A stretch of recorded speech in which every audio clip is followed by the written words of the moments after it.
Because I'm the boss of this thing. We got Marcus Garvey Day from Remy too. Oh, Marcus Garvey Day. All right, what will we do on Marcus Garvey Day? Call off from work. I'm going to need you to go ahead and come in tomorrow. That would be great. Okay? Yeah, right. Every black holiday has something to do with calling off from work. You're cool. I'm out. How about National Join a Positive Black Organization Day? Because I don't want to be recruited. I don't want to be recruited and the brothers be like, thank you. Thank you. How about National Tell White People the Truth Day? Tell them how you really feel. You can't handle the truth. Why don't we call that National Black People Get Locked Up Day? I'm going to tell them there's an African-American man threatening my life. Hello. The most dangerous show in the morning.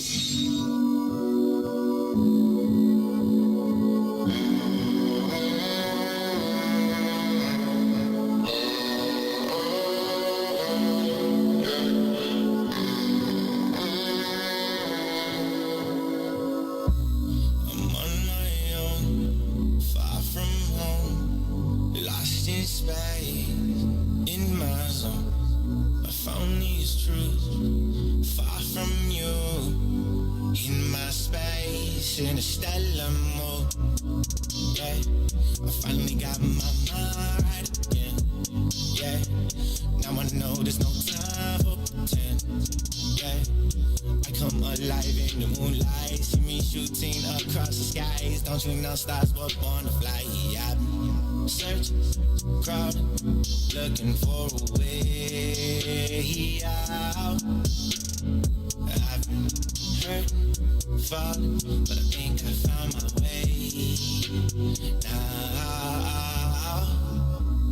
I'm on my own, far from home, lost in space, in my zone. I found these truths. Far from you, in my space, in a stellar mood. Yeah, I finally got my mind right again. Did it all in spite of the hate. Every time they said that I can't. Nebula, they run through my veins. Every molecule in the trance. Senses feeling some kind of strange. Damn, I think my name's Spider-Man. Jump out the window and swing for the dreams it just might be. Never gonna let go, no, to the man in the mirror look like me. Drifting through the cosmos, oh, far away from your lies. I realign all my goals, that's a constellation of mine, yeah. I've been searching, crawling, looking for a way. I've been hurting, falling, but I think I found my way now.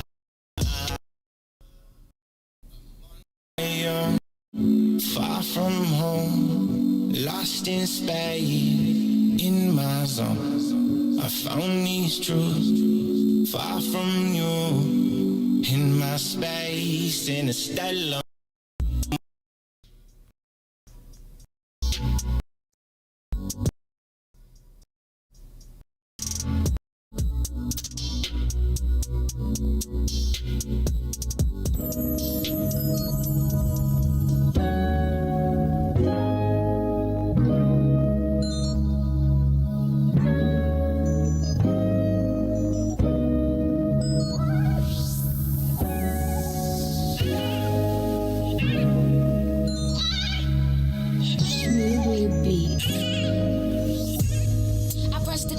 Keep calling me, give you some love, you want all of it. I'm out here working, nigga, get a grip. I'm just trying to touch a million, you just wanna coexist. I say you clingy and you contradict. Give you my heart, you think it's counterfeit. Give you my word and you won't trust in it. What's the point of loving me if you don't know what trust is? I need the is you give now. Please don't back down on me. You've got the attention I need. Put your pride aside for me. Oh, 'cause I need that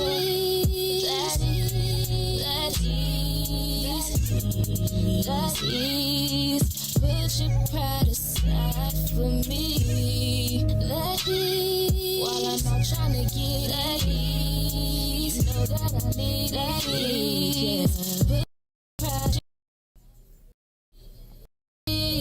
You're insecure, it's driving me crazy. I'm trying to get it and you keep on saying all my love is never enough.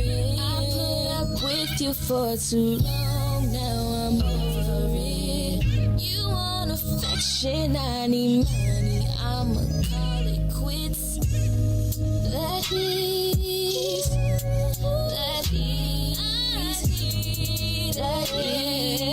put your pride aside for me. That is, why am I trying to get it?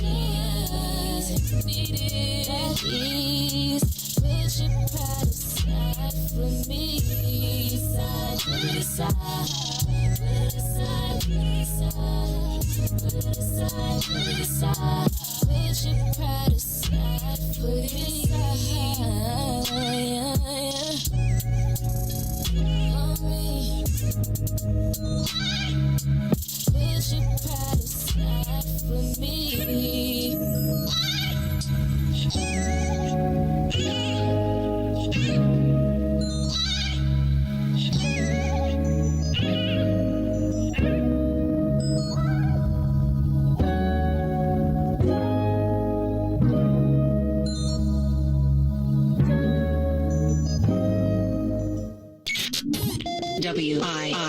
WIFTVPM. You are listening to the most dangerous show in the morning. This is What's in It for the Black People Radio. Maze Jackson. Maze Jackson, the most vociferous advocate for black people in the world.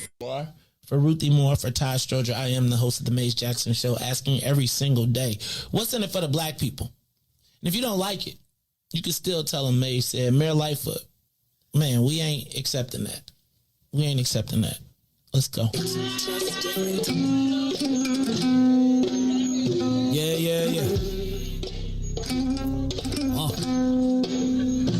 Let's get down to business and go ahead and address the facts, man. Lightfoot seems more lesbian than black. Rahm Emanuel's another case. He was just as tired. Act 50 closed schools left much to be desired. Police had Anjanette naked on that body cam. They suppressed the footage so it a lot of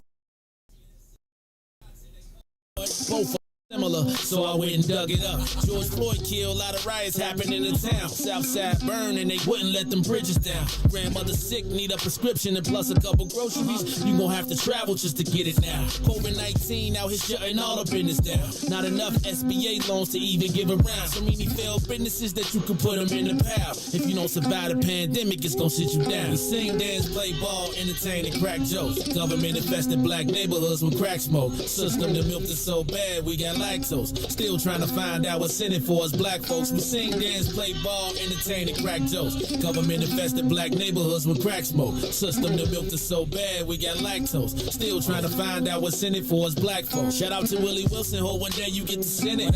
We need some different players in the game to handle business. So many shady characters like Madigan and Blago. But when you really break it down, it's typical Chicago. City full of gangsters, it's what the land was built on. Same streets with hood legend DNA get spilled on. Carjackers out here lurking, trying to get they steel on. Looking for a block to put them Hellcat wheels on.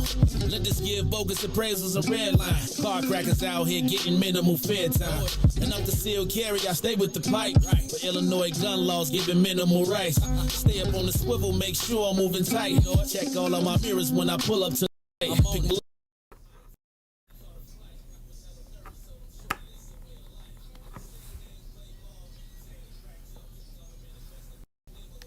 smoke. The milk is so bad, we got lactose. Still trying to find out what's in it for us black folks. We sing, dance, play ball, entertain, and crack jokes. Government infested black neighborhoods with crack smoke. System that milk is so bad, we got lactose. Still trying to find out what's in it for us black folks.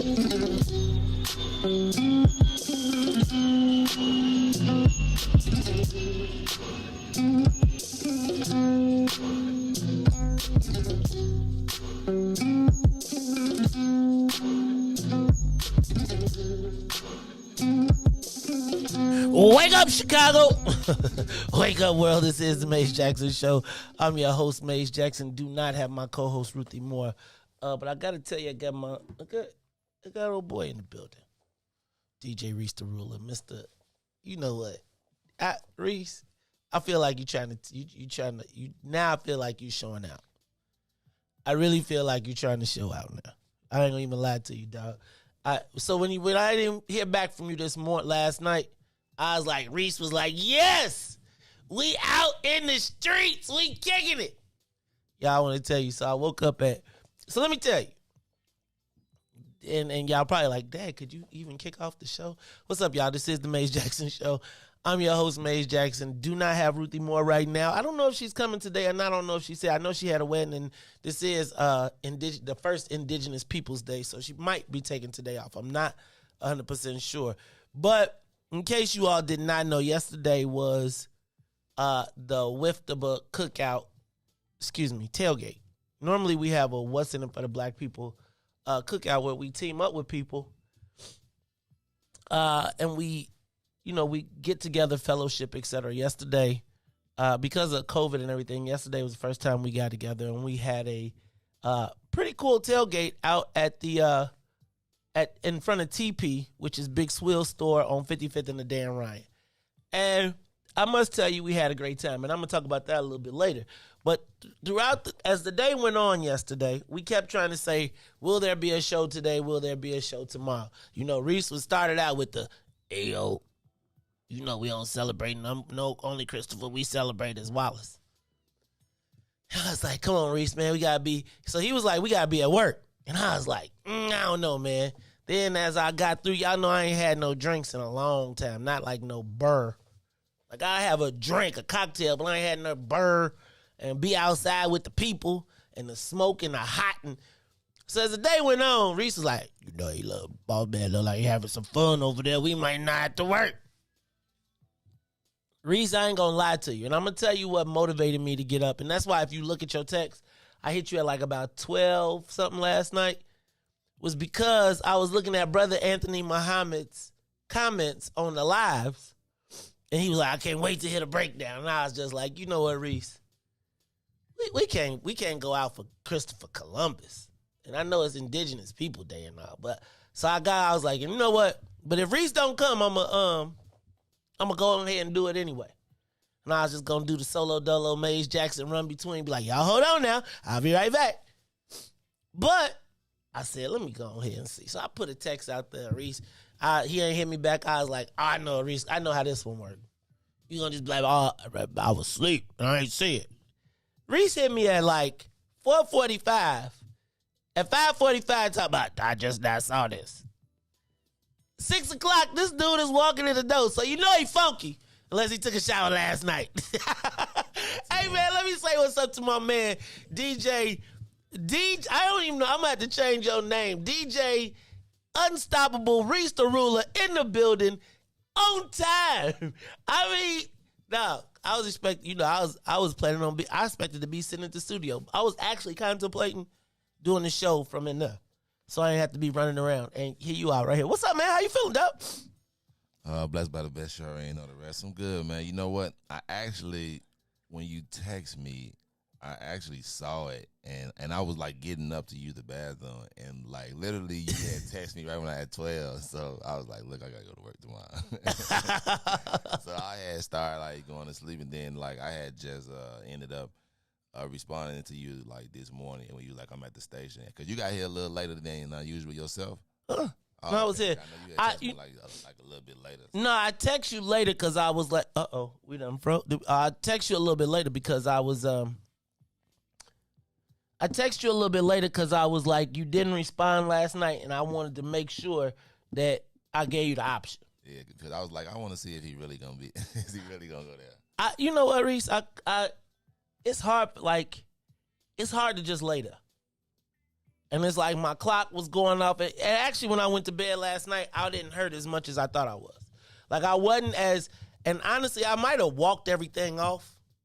And just everything that you know what I'm saying? And I really, honestly, besides them burrs, I really didn't get it in to the end when Big Swill was like, look, I was like, hey, Joe, I was like, I got to go home. I got to take one for the road. So it is the Maze Jackson Show. Maze and Riis in the building.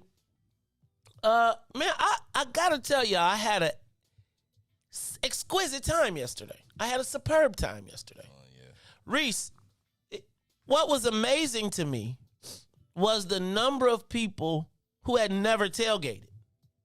So when I was trying to tell people, you got to back in. They was like, huh? I was like, no, you got to back your car in and then you set your, and it was like people was driving. They was just like, I just need a park. And it's like the whole parking lot. And you know, but you know how black folks be?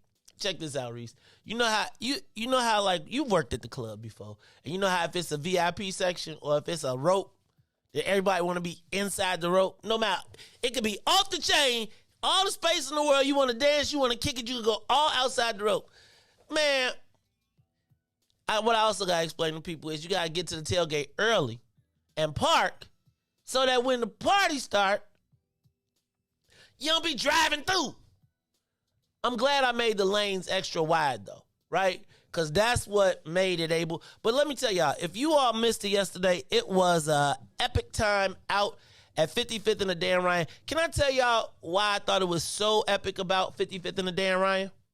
Because if you remember during the uprisings, that was the same mall where we watched them spend the whole day stripping that whole bad boy, right? They had taken it apart. They took all the pieces, parts. Remember, the people was even driving down the Dan Ryan with a mattress, holding it on because people had to take some. And so for us all to convene in that spot and have it off the chain, it was a wonderful time. Hey, man, shout out to Tyrone Muhammad. Shout out to ECCSC. They was out there. I felt like we was quadruply safe because they was out there. And y'all ain't know I had a ranger out there, right? Y'all ain't see my homie, y'all ain't see my little homie, and I didn't even call him my little homie, because let that fool take his shirt off, y'all be like, Jesus Christ. I said, hey, Tyrone, you want to get in the push? I got somebody, let's have a push-up contest. I got all the money on my man, Fred Harris. Hey, Joe. Well, when I talk about, people was like, how y'all gonna have it on 55th? I was like, we was the safest place in the city yesterday. Black folks was convening. It was funny because in the morning when I was out there putting up the yellow tape, people was like, somebody got shot. I was like, nah, we having a cookout. They was like, hold on. Y'all finna have a Y'all finna have a tailgate right here on 55th and the Dan Ryan. Reese, we had all of them parking lot. We had all the spots that I had reserved were gone. And what I was worried about, Joe, was not enough people coming to fill it up. And then what I realized was, it was like, people was just, man, somebody even opened up their own barbecue grill. Reese, I had a really good time yesterday. It was great seeing so many What's in it for the black people. Y'all brought y'all food. I'm still, look, I took a bunch of plates yesterday, so I'm going to be eating all week. I'm going to be eating all week, Reese. It was good to see so many people. Did you get, y'all, let me tell you, you got to watch Reese, though. Reese, I was like, I kept going in to look at the tape. We was watching the Bears game on the inside. I was like, who got this whole, Reese brought his tailgate for inside. Reese had a whole tailgate on his table. Reese, what you had yesterday when you came through? Well, you know what, y'all said bring the side, so I just made some yams, some macaroni, and some corn. Reese, what you supposed to do is you supposed to put it outside and everybody put. Reese had his on his table. Reese was sopping up his own cornbread, y'all. Hey, did you, Reese? Reese, I asked you, have you ever tailgated before? No, man, that was like my little first mini one before. So yeah, like yesterday. I'm gonna tell you, and I really want to see if we could squeeze one more in, cause I really had a great time. It was plenty of food yesterday. Thanks to my man Devin for getting there early to help me set up. Big Swill helped me set up. Thank you to everybody, the whole What's in it for the Black People team. Man, we fed everybody. Like, you ain't have to pay to eat. People was like, how much is the food? It ain't nothing. How much it costs for a hamburger? Eat one. How much for it? It's yours. Go help yourself. But we are going to talk about our extreme love of white people. Because we had a moment yesterday that I really want to talk about. We're going to talk about a little later. Reese, did you see the lurking white boys? No, I ain't see that. See, you was outside. So, Reese, yeah, I got to say that. So, yeah, we got to talk about for the love of white people, because black people will go out of their way in the midst of their own joint to accommodate white people. And it is, Reese, if you would have seen it. Y'all got to stay tuned at 8 o'clock, because I'm definitely going to talk about that. I ain't gonna call no names, but I gotta talk about it because and can I tell you who I think I really love? The new era of Chicago, for real. Especially the sisters. Because I was peeping the white boy. Now, I was peeping the white boy because I was looking at what he trying to eat. They was peeping the white boy like, alert. This is a white boy on the scene. Watch his ass. Now, I gotta say that. Because, I had a great time yesterday, man. I really did. In the fellowship of black people. And Devin, I think I figured it out. I figured out why other people was mad because usually, and maybe this is our fault, we usually team up with them. And maybe they felt like it was some diss. I think it wasn't a diss. Who had the marathon? A shout out to all the marathon runners. I got to send a big shout out to Danielle Stanley, who ran the marathon, and Hannah Jubei. Those are the two people I knew. Who else said they ran 26? Kevin, you ran 26.2? You should have ran all the way on over to the joint, man. You could have recovered with us. Riis, did you get any of them slushies? 4 of them. 4? 4. Hey, man, you got to watch your local weed man, too. We was supporting them. Dog, they had me. I was like, hold on. Them slushies was going like, man. It was, y'all came and showed up and showed out yesterday. Nidra, you should have seen, when the solo beauty crew came, between the solo, like it was like we was chilling and food was there. Then the solo beauty crew came and then it was like the food game went up. Then Leah came and the food game went through. Leah came with like 12 pans, Riis. Like we was like, we got to get more out the car. And then she had a ride to bring it. Crazy, crazy, crazy. All right. Hey, Riis, did you hang out? Riis, I could tell you was the West Side. Because you was inside most of the time, dog. I wanted to see it, though. I wanted to see the game. I know there was a lot of people. That's why the people on the inside, like I was like, okay, once the TV joint didn't work out right, because, we was trying to have us a TV outside. And we had the whole, I bought the video, man. He couldn't get it. So then I was like, Big Swill, we going to have to shift. Big Swill was like, I'll let y'all use the TV. Y'all can watch the TVs in the TV room. So people, Riis, you was watching the game. Man, I heard Justin Fields got hurt, came back in the game. It was good stuff. Speaking of good stuff, a lot of people woke up this morning still in Vegas, though. Might not be home for the rest of the week. Southwest canceled 1,000 flights. 1,000. And let me tell you what. If Southwest canceled 1,000 flights, that means that, like 2/3 of that is black people. You know that. Because black people be like, Southwest or die. I wouldn't have many people. So we're going to dedicate the last half hour of the show to the people who are still in Vegas. Because I want to talk about, have you ever been stranded? Riis, you ever been stranded somewhere? I know you got a stranded story somewhere. Now, you might not have stayed stranded. Nah, I ain't never been stranded. Never? Never. Riis. Woo, I got some stranded stories, man. I got some. Have you ever been stranded? You ever flew standby and got stuck? Or I didn't miss my flight before. You mean, I done fell asleep in the airport and everybody boarded and let me stay asleep and got on the plane and flew out. I woke up. Like I wasn't sitting here with y'all. Huh? I said like you wasn't sitting there with them. Right, but it could have been that day when I'll tell y'all about it a little bit later on. Okay, it is the Maze Jackson Show. I'm gonna tell y'all about my weekend too. I did a lot this weekend. Shout out to Chicago though. Yesterday was Chicago Sunday. Riis, we swept the day, yo. We swept the day. Sky won, Bears won, White Sox.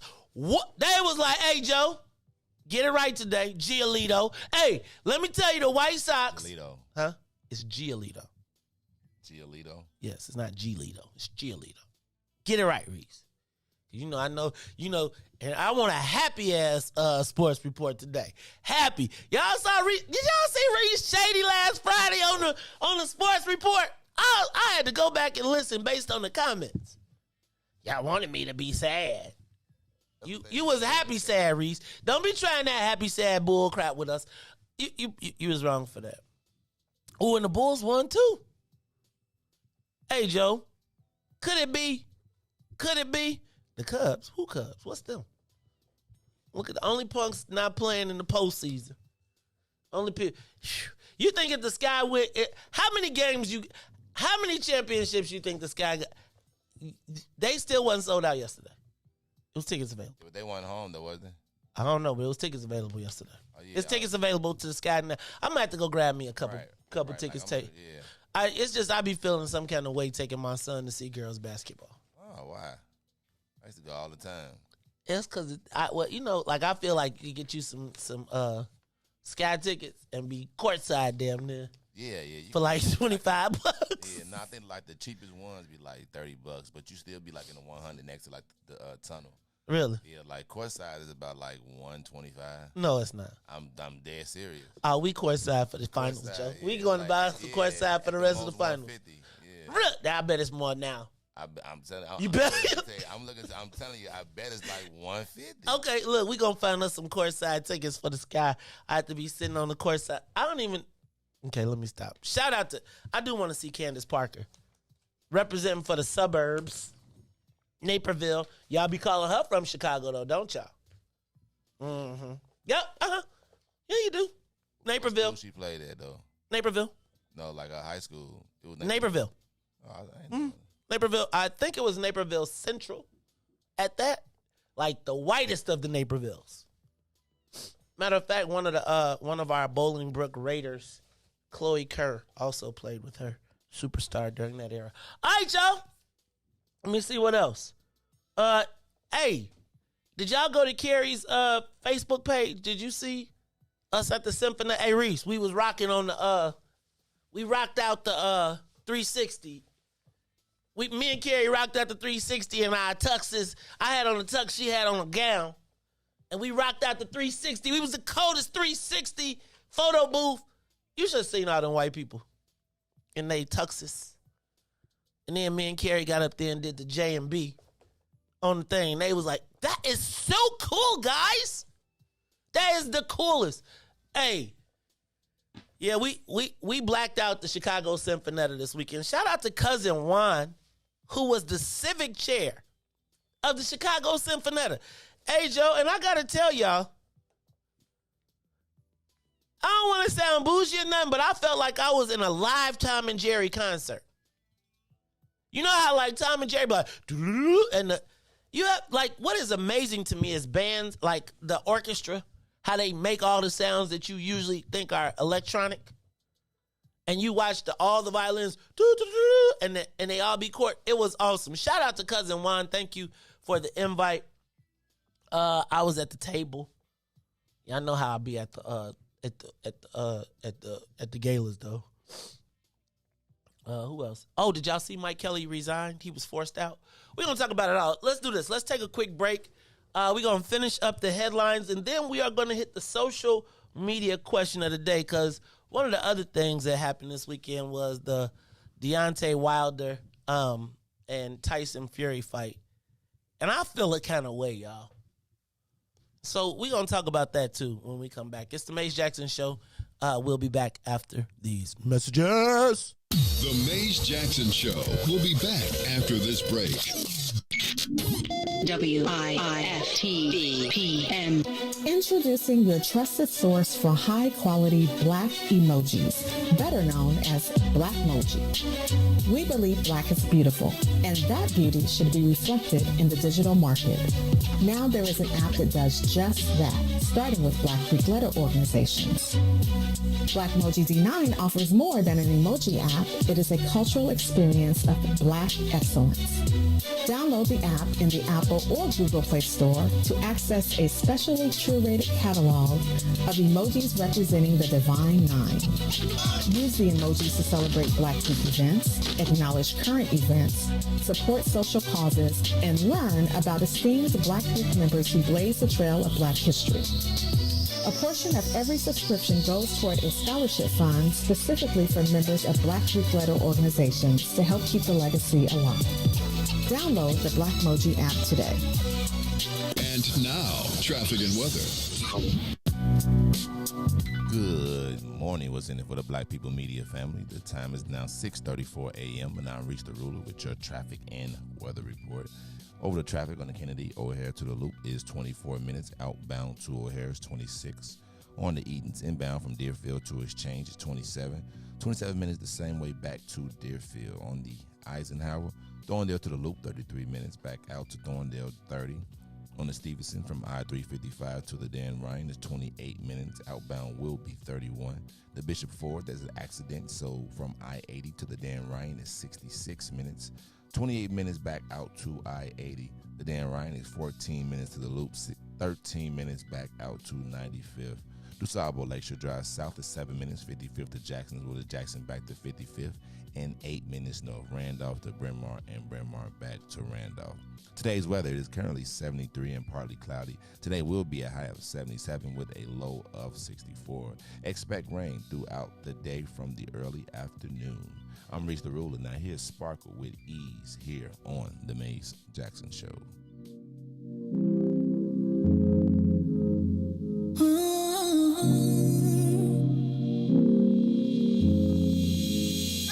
You see me, you see him, my best friend. He hold me down like ankles fighting the waves. A partner to my crime, yeah, I do time. Till I'm with you, I be counting the days. Yeah, ooh, been through so many things, but we always get through. Yeah, ooh, it ain't always perfect, but it's worth it. This is deeper than the surface. If I said I didn't love you, you and I know I'd be frontin'. Wiped all my scars away like it was nothing. Took the parts of me I tried to hide to make them something, something. Like it was nothing. Ooh, some magic, baby. Ooh, you know you drive me crazy. Ooh, you give me peace of mind. Ooh, let me tell you why. You make it easy. Say, to take it easy. Say, feel so weak. Say, easy to love. Say, to take it easy. Say, feel so weak. Say, easy to love. I never thought that I would give it to you, but now I don't think it's the time. I won't do it. I think it's cause the way you talk to me. Know how to say it without making me feel little. You're gracious even when you pop off on me. When you get done, I got a little something to drop off on you. Because you earned it with the time you took to put it that way. You got me liking to get put in my place. If I said I didn't love you, you and I know I'd be frontin'. Wiped all my scars away like it was nothing. Took the parts of me I tried to hide to make them something, something. Like it was nothing.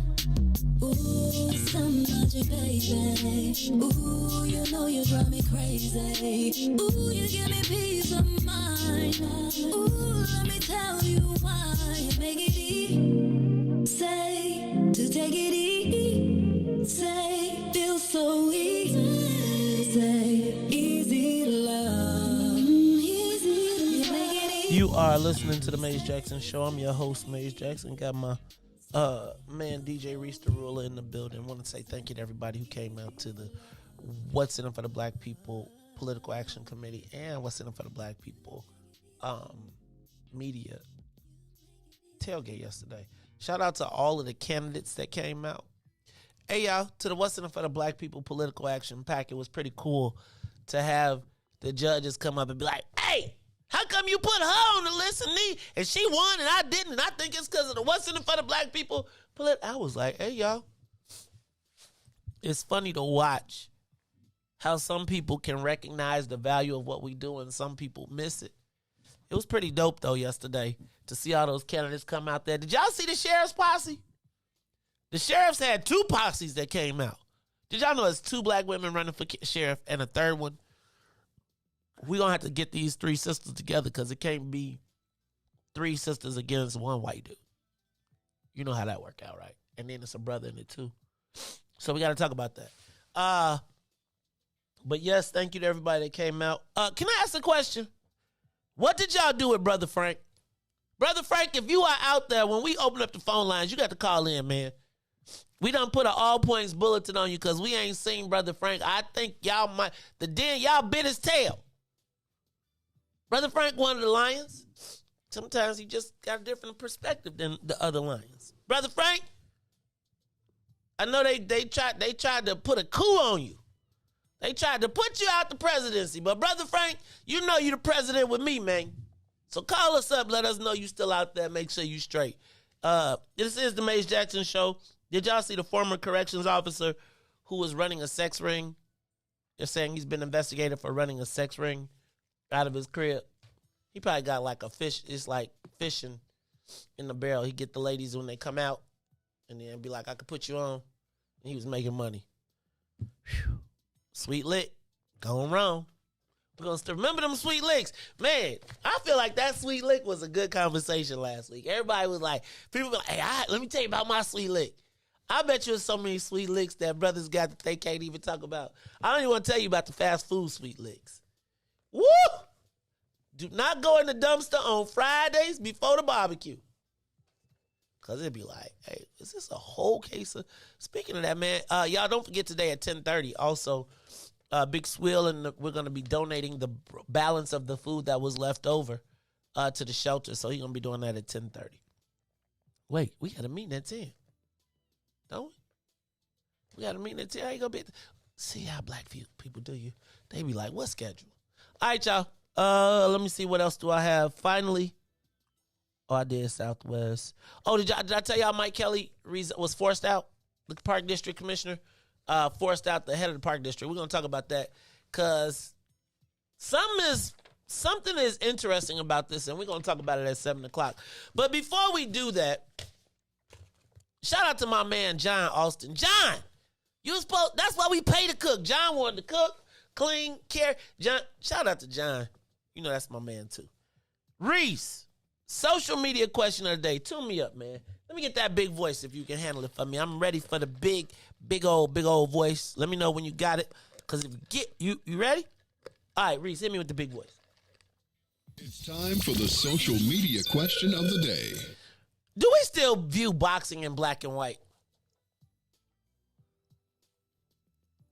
I gotta ask this. Because, well, I watched the Deontay Wilder Tyson Fury fight, and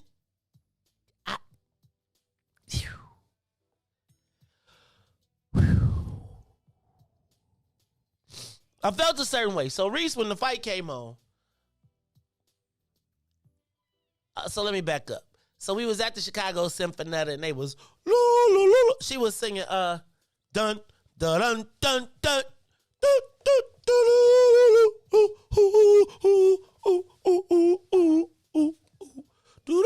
and she was singing it like whatever that song is. The lady was singing, and I was like, "Dang, this is dope." But and you should have seen the Asian lady who was the band director, conductor. I'm gonna put some videos up because y'all gonna be like, they was tripping, but it was dope. But Riis, the fight was coming on.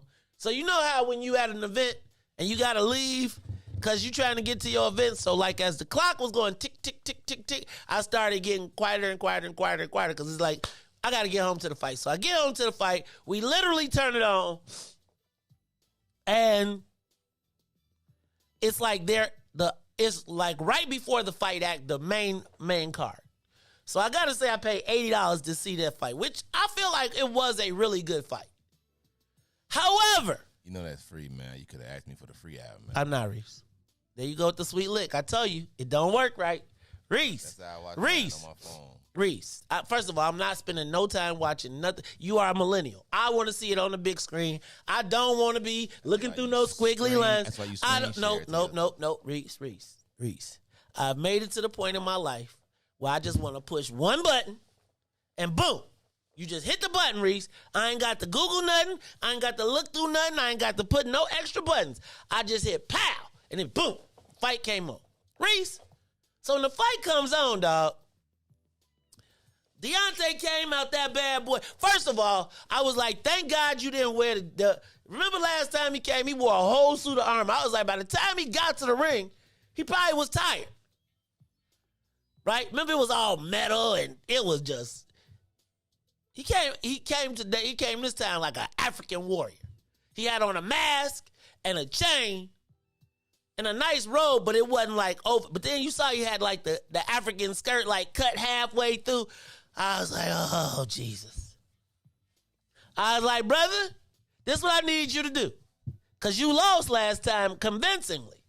So what I need you to do is put on some red trunks with a white stripe, with an everlast ring around it, and I need you not to put on no mask. I don't need you to give them no other motivation to be like, is this your king? So Riis, I must tell you, I thought his mask on the way to the, brothers gonna do their thing, and then whoever the rapper that was lip syncing, I was like, that was a nice little interest. Then here come Tyson Fury. So Tyson Fury was and I feel like they did this on purpose, bro. Like so Deontay looked like an African warrior. Here come Tyson Fury, like the Roman soldier. He got on a centurion uniform, like Julius Caesar going to Africa. They make it to the ring. Did y'all see okay, I gotta tell you, Tyson Fury was doing black people talk smack to Deontay Wilder. Deontay was talking a little, but did you see when he was like, with your dad? And he kept calling him with your B.A. And I was like, what? He said, and it was like he did it with the twang to it. Like he didn't say with your beat. He was like, with your dad. And I was like, oh. I was praying for, remember in Harlem Nights, when he'd be like, champ, and he'd be like, I'm gonna kick that white boy. I was like, please. And then, you see Deontay come, bro, right? Like the dude is cut like a beat. I mean, he looking like, hey, Joe, I'm here to represent the black race. And I ain't going front. When he walked to the ring and he had on the African mask and he had on the dig, Riis, I had to do it. I said he doing it for, Deontay got to win this fight for the culture. You got to win this fight for the culture. Because it's a whole bunch of white boys in Alabama, where you from, that's watching this, that's going to be walking around here feeling all, remember when Eddie Murphy did the Italian in the Iraq? Hey, you think, once they see Rocky, they be thinking Tyson Fury is the new Rocky. Now you got to worry about, so I felt a certain way, bro. Riis, the fight happens. And in the first round, I'm like, come on, Deontay. Whoop that. Second round, like, come on, Deontay. Third, okay, I got to tell you, the whole knockdown, whip around at his knees, whew, I felt like there was white supremacists all over the world like, yes! Riis, but I got to tell you, I spent rounds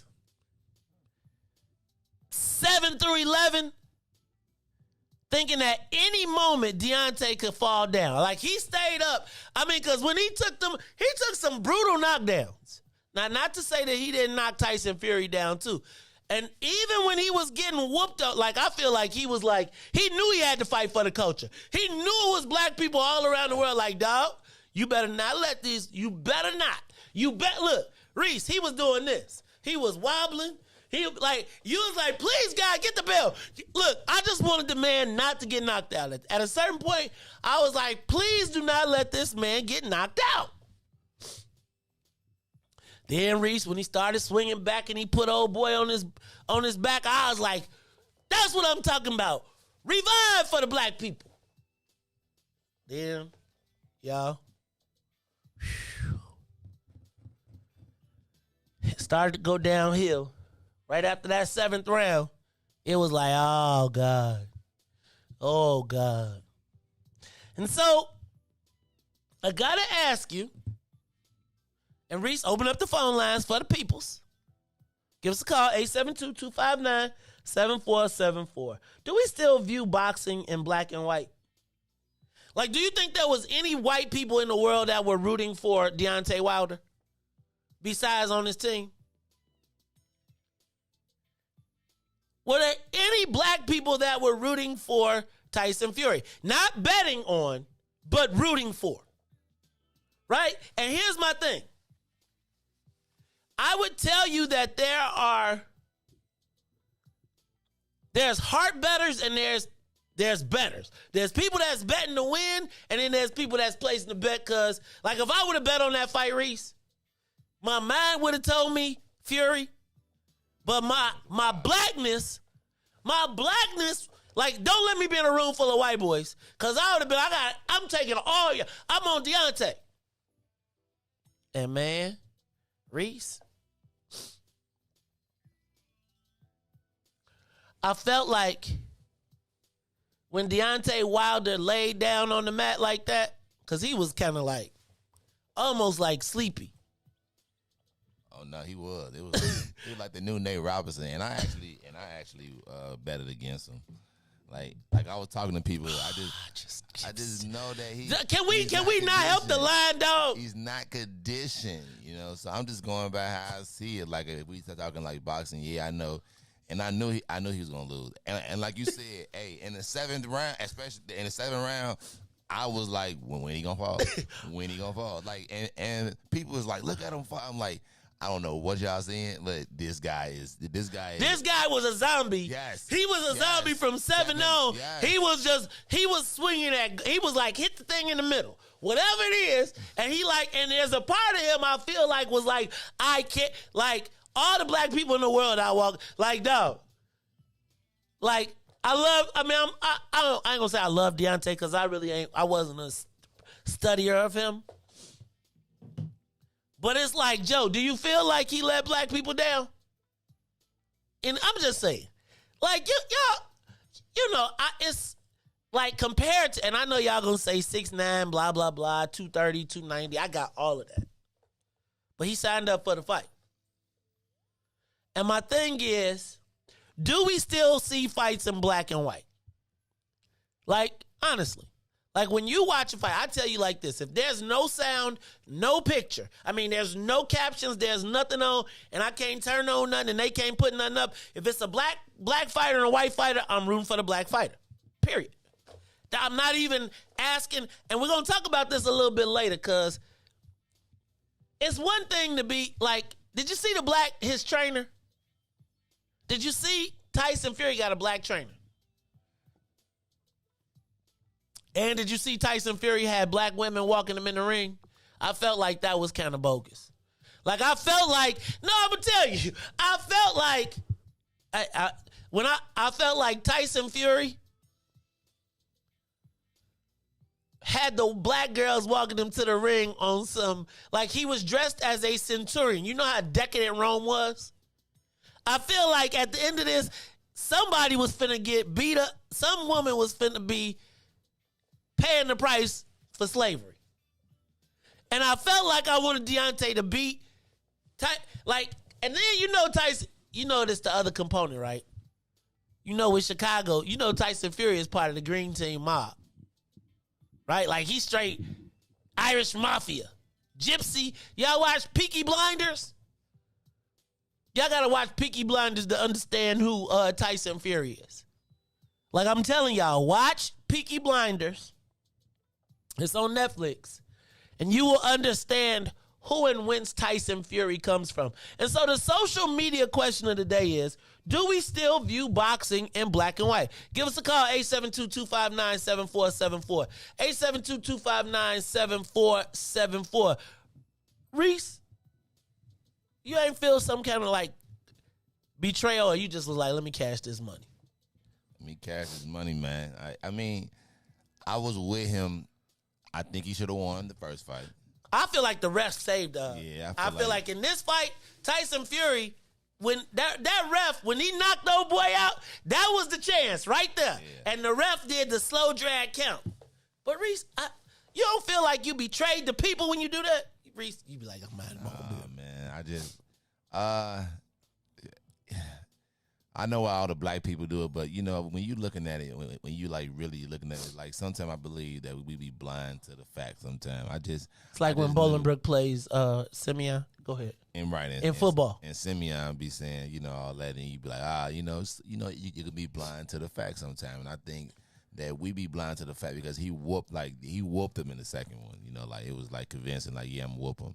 And the fact that he never runs, I knew that Tyson Fury was gonna win once it got to the 6th, 7th round. You know, because he's dead by then. So I just knew that off that. Like I wanted Wilder to win. Like if he would have won, like I probably wouldn't have felt too bad like losing.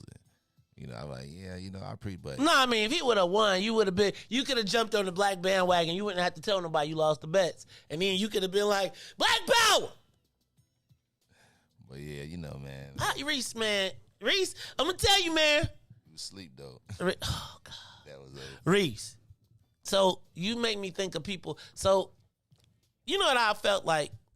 The Tyson, okay, y'all can get mad. I just threw it out there, but I'm going to do it again.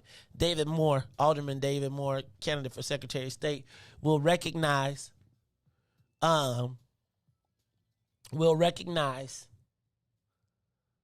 this because it's how it's like how black suburban football players feel when we play city schools.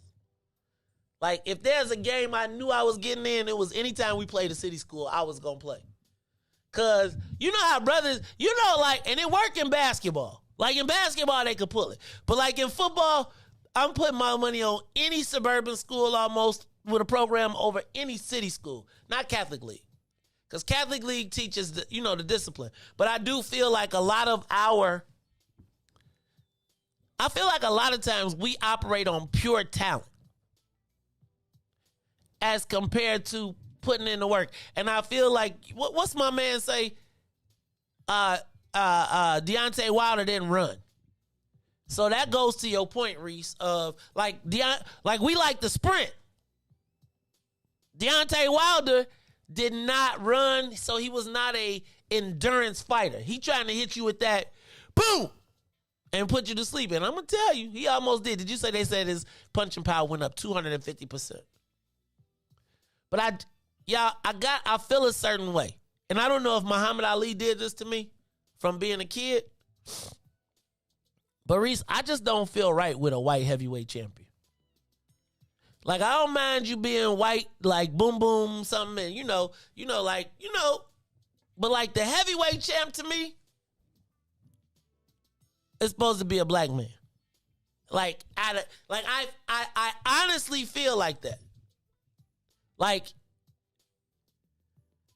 and so I don't think we need to put no more people up there until we got to build a, because Reis, I feel a certain way about a white dude being the heavyweight champion of the world, knowing that is the space that Muhammad Ali occupied. And I'm going to tell you, every time I watch Muhammad Ali fight, no matter whether he was fighting somebody black or white, I felt like Muhammad Ali had the physical dominance of black men over everybody. I feel like he was the symbolism of that. Like how we kind of sometimes get ran over and everything, but if you get put in a one-on-one situation, you feel like you put our best against their best, our best physically is going to always win. And I just felt like that's what I saw in that fight, right? And I'm not saying that like when you play those boxing games or like a racing game and you got to pick what vehicle you're going to take. Like if you take the Jeep, you can make the 4x4 stuff, but you can't go as fast. If you take the motorcycle, you can accelerate, but you can't get over, right? I feel like that was what it was, and we got to reclaim our dominance. I feel like with that fight, white boy is going to be walking around here all day long feeling like, come on, y'all want a piece of me? Like, I feel like Tyson Fury has given them motivation. Am I crazy? It's the Mace Jackson Show. Nobody called. They didn't want to talk about it. They was sensitive. Fine, forget y'all then. No, I'm just playing. All right, who did you have in the fight, though? Did anybody think that Tyson, what's his name? Nah, I don't forget. Deontay Wilder. And is his career over? I think his career is over. I think he's officially the second best. Does he go anywhere from there? I mean, will you pay to see him? I ain't paying $80 to see him fight no more. No, I'm done with him. I wouldn't pay for it no way. So. Reis. See, man, that's how the brothers can't never catch up. Because we You gotta let that brother go. So I don't know, man. What we gonna do? Riis, are we losing our dominance in sports? I mean, I feel like basketball now. Y'all be throwing up. What's his Jokic? What's his name? What's old boy? Yeah, the Joker, right? Whatever, the Dallas dude. See, y'all Eminem. Y'all done gave rap to Eminem. You talking about Luka Doncic? See, I don't know. See, we give it Riis. We can't be giving up our dominance. Y'all gotta start beating these people up in the crib. Like, y'all gotta stop being so friendly to all these people. Cause can I help you understand? There's never a time when they get stronger after that it works out for us. You know what I'm saying? Like, it never. Y'all taught the Europeans basketball. Now they coming to be. Now Luka Doncic finna take y'all lunch. Because you know if the white guys can find a way to pay the next Larry Bird, they're going to try and make him bigger than LeBron. Next thing y'all going to be talking about, Luka Doncic is better than Michael Jordan in his prime. I'm just feeling a certain way. If we can't dominate in sports, y'all. See, there y'all go. The Joker is the truth, though. I don't want to hear it. There's plenty of black truths. I bet you there's people out west right now beat Luka Doncic up on a basketball court, but they don't get no chances. See how y'all doing Luka right now? I'm gonna tell y'all that's how Luka y'all gonna be like Luka Doncic, and he gonna turn out to be Dylan Roof. Oh Lord have mercy. We got to talk about our everlasting love for white people. When do black people just be like, you know what? Let me let you feel it. We're going to talk about it because at the barbecue, at the tailgate, I saw an everlasting love of white people. When we come back, though, we are going to talk about what happened at the Park District. So, you know how we've been following this Park District story. It's been a kind of touchy story, but we're going to talk about it when we come back. I don't know if you all saw on Saturday, not Friday, on Saturday, the mayor forced the resignation of Park District boss Mike Kelly. We got to talk about this because this is a weird scenario, and it just isn't going the way that I thought that a situation like this would go. It is the Mace Jackson Show. When we come back, we'll talk about it all. We're going to be talking about the Park District firing. I don't know if it's a firing. That's what they always say, Brandon. Talent is talent. Right? They be like, and then that's when they say qualifications. Then they be like, I'm just telling you. Let the white folks give them that. The black folks should be like, shoot. See, y'all, like, let the black folks be like, that ain't cold. See, the white folks know they can always come to us, and we gonna acknowledge them for their greatness. Meanwhile, white folks be like, LeBron, he all right. It's the Mace Jackson Show. We'll take it when we come back. The Mace Jackson Show will be back after this break. WIIFTV-PM.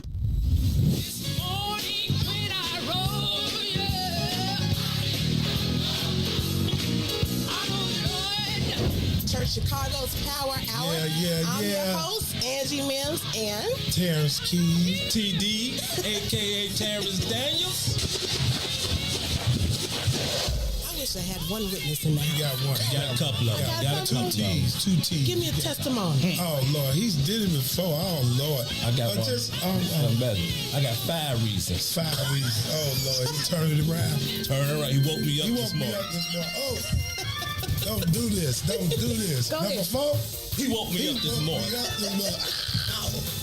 Come on, number 3. Come. He woke me up. Oh, Lord.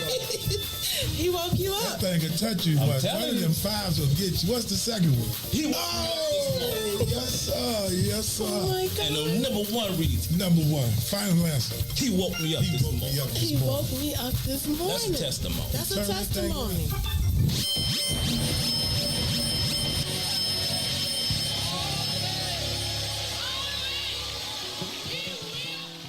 And now, traffic and weather.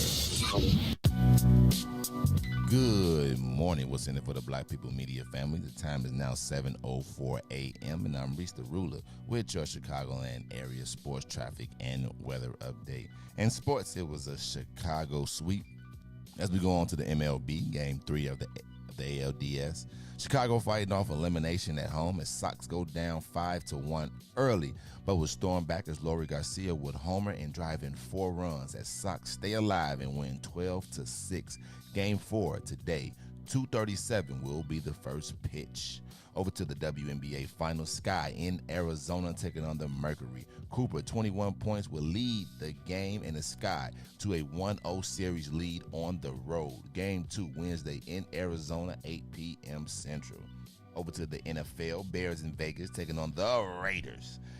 Justin Fields throws his first NFL TD as Bears win 20-9 and improve to 3-2. We got Pink Bay next week. Over to the NBA, the Chicago Bulls will stay perfect in the preseason as we beat the Cleveland Cavaliers 102-100. DeRozan will lead the game with 23 points. Over the traffic on the Kennedy, O'Hare to the Loop, 32 minutes. Outbound to O'Hare will be 36. On the Edens, inbound from Deerfield to the Exchange, 42 minutes. Exchange back to Deerfield will be 32. On the Eisenhower, Thorndale to the Loop, 38 minutes. Back out to Thorndale will be 36. On the Stevenson from I-355 to the Dan Ryan is 36 minutes. Outbound will be 33. The Bishop Ford is an accident, so from I-80 to the Dan Ryan is 61 minutes. 29 minutes back out to I-80. The Dan Ryan is 17 minutes to the Loop, 16 minutes back to 95th. On DuSable Lakeshore Drive South is 7 minutes, 55th to Jackson, as well as Jackson back to 55th, and 8 minutes north Randolph to Bryn Mawr, and Bryn Mawr back to Randolph. Today's weather, it is currently 73 and partly cloudy. Today will be a high of 77 with a low of 64. Expect rain from the afternoon throughout the night. I'm Reese the Ruler. Now here's Slick with Addicted here on the Maze Jackson Show. Baby, I mean, I know that you're here with me and everything, but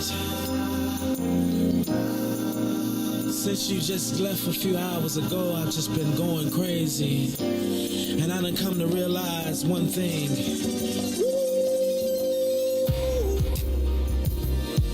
Oh, baby, I miss you.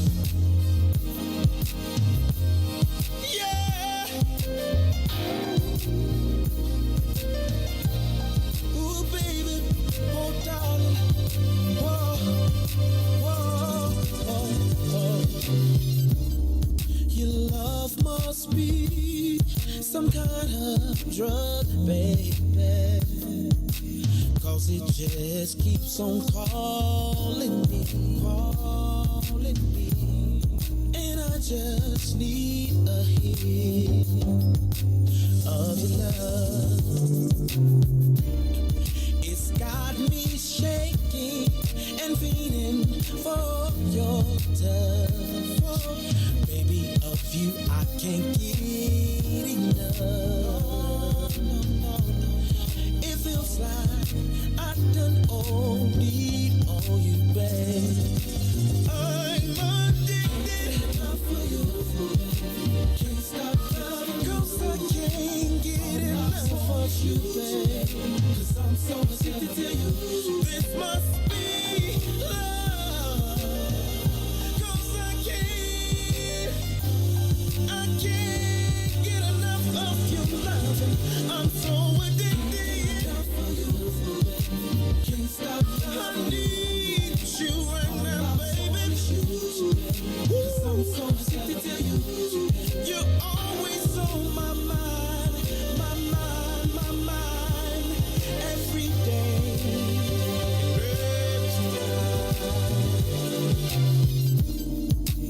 It's been too long since I had you in my arms, and I don't know if I can take any more of being without you. Even though it's only been an hour, it feels to me just like forever, and I am hoping that I can see you soon, see you soon. I'm so addicted, Lord have mercy, I can't be without you, baby. Oh no,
To the Maze Jackson Show. You are listening to the most dangerous show in the morning. This is What's in It for the Black People Radio. Maze Jackson. Maze Jackson, the most vociferous advocate for black people in the world.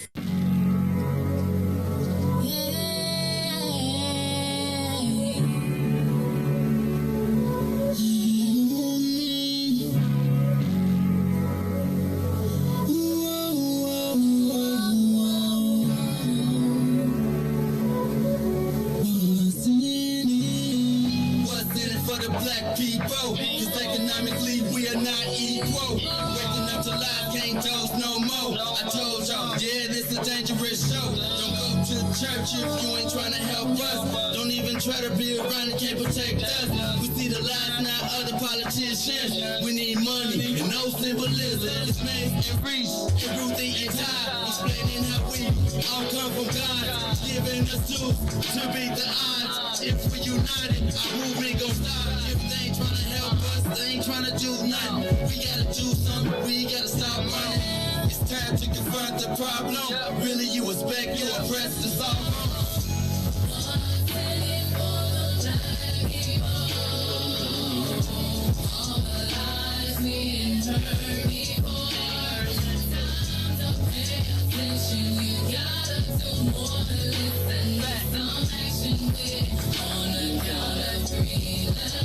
Wake up, Chicago! Wake up, world. This is the Maze Jackson Show. I'm your host, Maze Jackson. Got my man, DJ Riis, the room in the building. He rocking with me. Hey, Riis, you good, man? You all right, man? You know, Riis, Yeah, I'm good. You sure? I got to check on you, man, because, you know, you around here. You know, Riis, I shook Riis up, woke him up this morning. Like, wake up, Riis! You know, Riis was probably thinking, like, man. You know, I think yesterday Riis was like, we can't miss the day. Then I think Riis, you was starting to feel like me, because as you started to have a good time, you was like, you know, we could sleep through this thing. I was like, we could get some shut-eye. But Riis, we would not be where we are if we let a little I heard Jamie Foxx yesterday singing I was like, uh-oh. I told y'all I went out with Cousin Juan this weekend too. Riis, you said we got phone calls? Let's see who on the phone. Is it Brother Frank? Tell us Brother Frank done called us back. He ain't resigned since y'all tried to put a coup on him. It's the Maze Jackson Show. Who's on the live line? Caller? Hello. Caller, we can hear you. Go ahead. What's up? So yeah, dig, man. So here's the thing. This ain't Frank. This KB. Oh, what's up, So KB? dig it, man. What up? Man, these people out here training. You see how much of a boost jiu-jitsu and MMA gyms have come up, and man, these people ain't out here playing. They know damn well what their intent is and how they gonna go about it. I gotta tell you, so I'm with you. I'm gonna tell you, I sort of agree. Like, I feel like white boys around the world are let me pump you up. And they going all over the place. Look. I do see all these MMA gyms and I feel like, but they, and black folks tend to box. They tend to be wrestlers, right? They be on the wrestling squad. They want to grapple. And I do think we got to be ready, man, because I do notice a lot of white guys, and they wearing a lot of American T-shirts. What you seeing out there, brother? You think they training for real? Look. Not forget the T-shirts. They arm sleeves. They put it on their arm sleeves.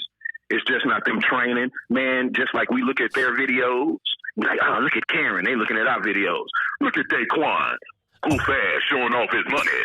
You know what I'm saying? It's the same. It's a real war going on out here. Hey, man. We think they playing. Right.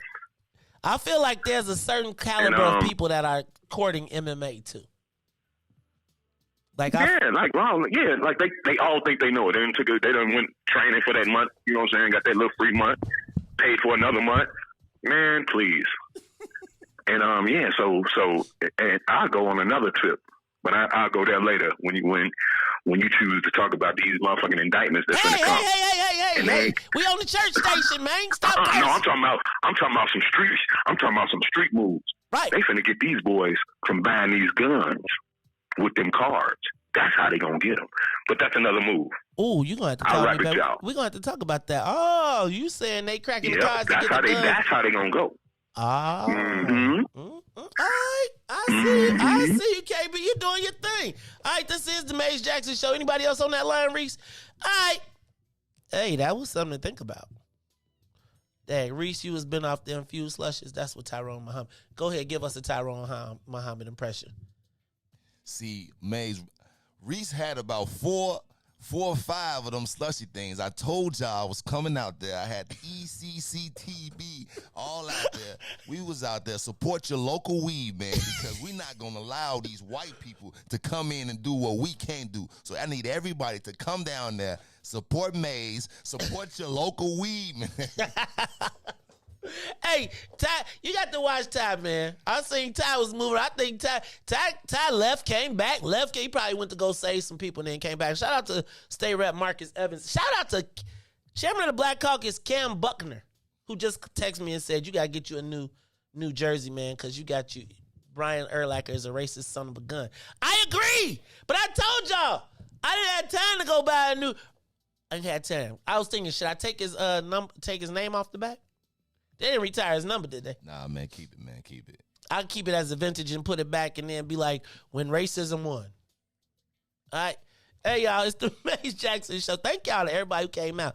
Hey, man, did you see Nina Powell was out there? It was a lot of people come on through trying to sneak on by. I seen y'all by the slushy machine, too. Them slushies, I had to stay up off them slushies, though. Whew. All right. Y'all ready? Let's talk about the Park District. So what do you all know about the Park District? The Chicago Park District. So I talked to y'all about this a little bit, and we've been watching this, and I think it's finally it's not come to a head. I think that it is a lot more going on at the Park District, and I want to talk about this because there's a lot that you got to think about here. So first of all, if you all recall, we anticipated that Park District Superintendent Mike Kelly would resign after the special meeting that was called on Friday. Remember, we were talking about this on Friday. And so let's back up. There's a tremendous scandal going on right now in the Chicago Park District, and it revolves around the lifeguard program, right? And the fact that there was sexual harassment and a history of hazing, et cetera, that was going on alleged to be going on at the Chicago Park District. The report was submitted to the head of the Park District, Mike Kelly, who did not send it to the Inspector General, but into an internal review process that eventually led to it being called a cover-up.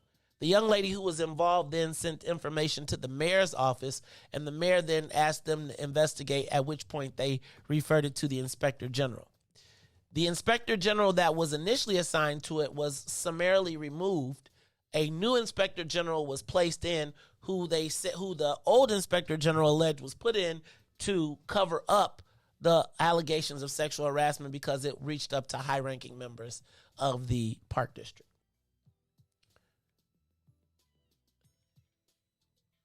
Mike Kelly is alleged to have known about this, but not followed the proper procedure. And then it became a news story that then exploded because the young ladies were not protected, apparently.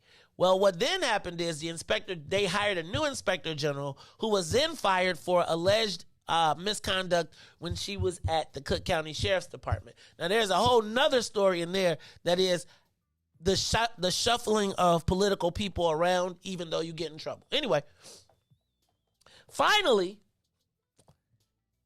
the whole situation comes to a head last week when we started to see City of Chicago aldermen calling for the resignation of Mike Kelly and members of the Park District Board. Mayor Lightfoot remained oddly silent. Now, you know Mayor Lightfoot is quick to point a finger, call somebody out but she didn't say very much about Mike Kelly during this process. She said she would allow the board to make its decision. Well, they had the special hearing came out, and the board decided to take no action against Mike Kelly. This was Friday at about 2:00. They had the meeting, the closed session, to share what the outside legal counsel had found out about the case. And apparently for the board, the Park District Board, it was not enough to fire Mike Kelly, or they had a pre-existing arrangement, which we'll talk about one way or the other. Okay. Now, so Friday, the Park District Board happens and Mike Kelly is not resigned. He does not make a statement. And then late Saturday, after the mayor made a statement that said she wanted Mike Kelly fired or to be removed immediately, he announced his resignation on Saturday. Now, here's the interesting part. I want to understand why the board, knowing that the mayor wanted Mike Kelly to leave, did not fire him. Okay? So you got to ask yourself, where does the board's allegiance lie? Now, I know many of you all don't want to hear this, but typically when you are appointed to the board, you are appointed to the board because you are going to do what the mayor wants you to do. Now, they'll tell you that they can't tell you what they want you to do and blah, blah, blah. But the board members are selected based on their kind of vow of when the mayor needs you, you got to be there. Now, the mayor could have saved herself. If the board would have asked Mike Kelly to resign, then the mayor would not have had to get in it and she would have kept her hands clean. That, my friends, did not happen. Forcing the mayor to call for Mike Kelly's resignation, keeping her hands dirty. Now, and she called for him to be fired with cause. Now, why did she call for him to be fired with cause? Because remember, if you recall, Mike Kelly signed a deal that said that if he was forced to lose his job due to political reasons, that he was guaranteed about $220,000. It was a golden parachute, they called it. And it was a big deal, and people didn't want him to have it. But eventually he got it, and they never rescinded it. Now, I want you all to pay attention that these same contracts are the same contracts that all of the Rahm Emanuel holdovers, that's why Janice Jackson left as well, because they had contracts that allowed them to go beyond the mayoral situation. Well, now here's where we're at, guys. Mike Kelly has resigned. The board did not fire him. The mayor called for his resignation. Well, why would he want to get fired as compared to instead of falling on his sword like a loyal soldier and walking away? Can anybody answer that question for me? Why do you want to get fired as compared to walking away? Because the mayor is trying to take away his golden parachute, which would allow him an 8-month cushion, probably about $220,000 if he was to take his time to get ready. But Riis, you only get that if you're not fired with cause. Well, the mayor's calling for him to be fired with cause. So if you gonna fire me, if you want me to leave and you ain't gonna give me my money, what I'm gonna do? I'm gonna make you fire me. Why am I gonna make you fire me? Because then I get my benefits. Ding, ding, ding, Amari. But here's the bigger question. The bigger question is, why didn't the board, knowing what the mayor wanted to have happen, do it? Why, if I got the board of directors and I appoint you to be on the board, I appoint you on the board because why? Because when I need for what I want to happen, it does. Now, we're clear that the mayor wanted Mike Kelly to go because she had to make a statement in the paper. Remember, she said she was going to wait for the Park District Board's decision. I.e., the head of governmental affairs was going to call the governmental affairs person at the Park District and say, the mayor wants you whacked, so you got to go, and then they spread the word. So the mayor never says it, but it happens. Well, guys, the board didn't go with the mayor. So let's talk about this. Give me a call, 872-259-7474, because I want to talk about what does that mean? Like, and now does the mayor have to fire the rest of the board? Will she now remove the chair? And what does that mean for her going forward? Let's go to the live lines. Caller, you on the Mace Jackson Show. What's going on over there? Caller? Hello? Caller? Caller, we can hear you. Okay, they left. We got him. Caller, you on the Mace Jackson Show? Tyrone Muhammad, how you doing, soldier? Oh, I'm good. Go ahead. What's up, Tyrone? Don't let these white people... No, go ahead. All right, Riis. Hey, Riis. Hey, man. All right, Riis. I saw you was leaning over on the car the other day, man. Good job on the tailgate, Maze. That was a special day, man. People had so much fun. You know, why is it that every time we do something, people always want to call you like, man, I should have been there. It looked like y'all was having fun. Why do your people do that, man? Because we've been taught not to enjoy life, right? And it's like we got to be mad so much that we can't even enjoy the fellowship of each other. And so, like, people want to sit back. They want to watch and hope that you fail. And then when you don't fail, then they want to be like, dag, I should have been a part of it because they was noticeably absent. That's why. So that's why they calling you, because they don't want you to wake up and be like, you know what? People want to see you fall off, bro. That's what it is. They don't want to see you be successful. They want to see it, and then they want to be able to say, see, they don't want to come, because if they come, then they're adding to your success. So they want to sit back and not be part of it, and then be like, because they wasn't part of it, but they claim to be who they claim to be, then they got to make an excuse as to why I wasn't a part of the Black Fellowship, which that's all we wanted to do was fellowship together. But that's why, brother. Understand that. Oh, man. Yeah, we had a great time. Man. I enjoyed meeting so many new people. And that infused machine, oh, man, I got like 3 calls to drop that off somewhere. I said, all right, y'all, now y'all want to get on board. Now you see what we're saying when we talk about the inequities in the cannabis space and how we have to be the change we want to see. We sit around and waiting on everybody to give us something. At some point, Maze, we got to take it or band together and create it. And that's the good thing I like about it, because the collaborations and all the partnerships and relationships is what I'm looking at. And then when you get in certain spaces and doors, you find out that there's been people out here fighting and struggling for the same thing.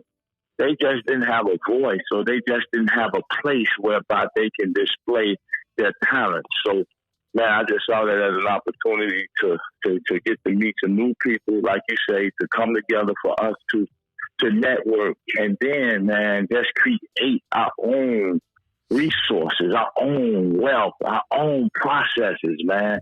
And that's what I'm into. And I've always been about action. That's one reason you and I click, because we've been about action, and we're going to continue that.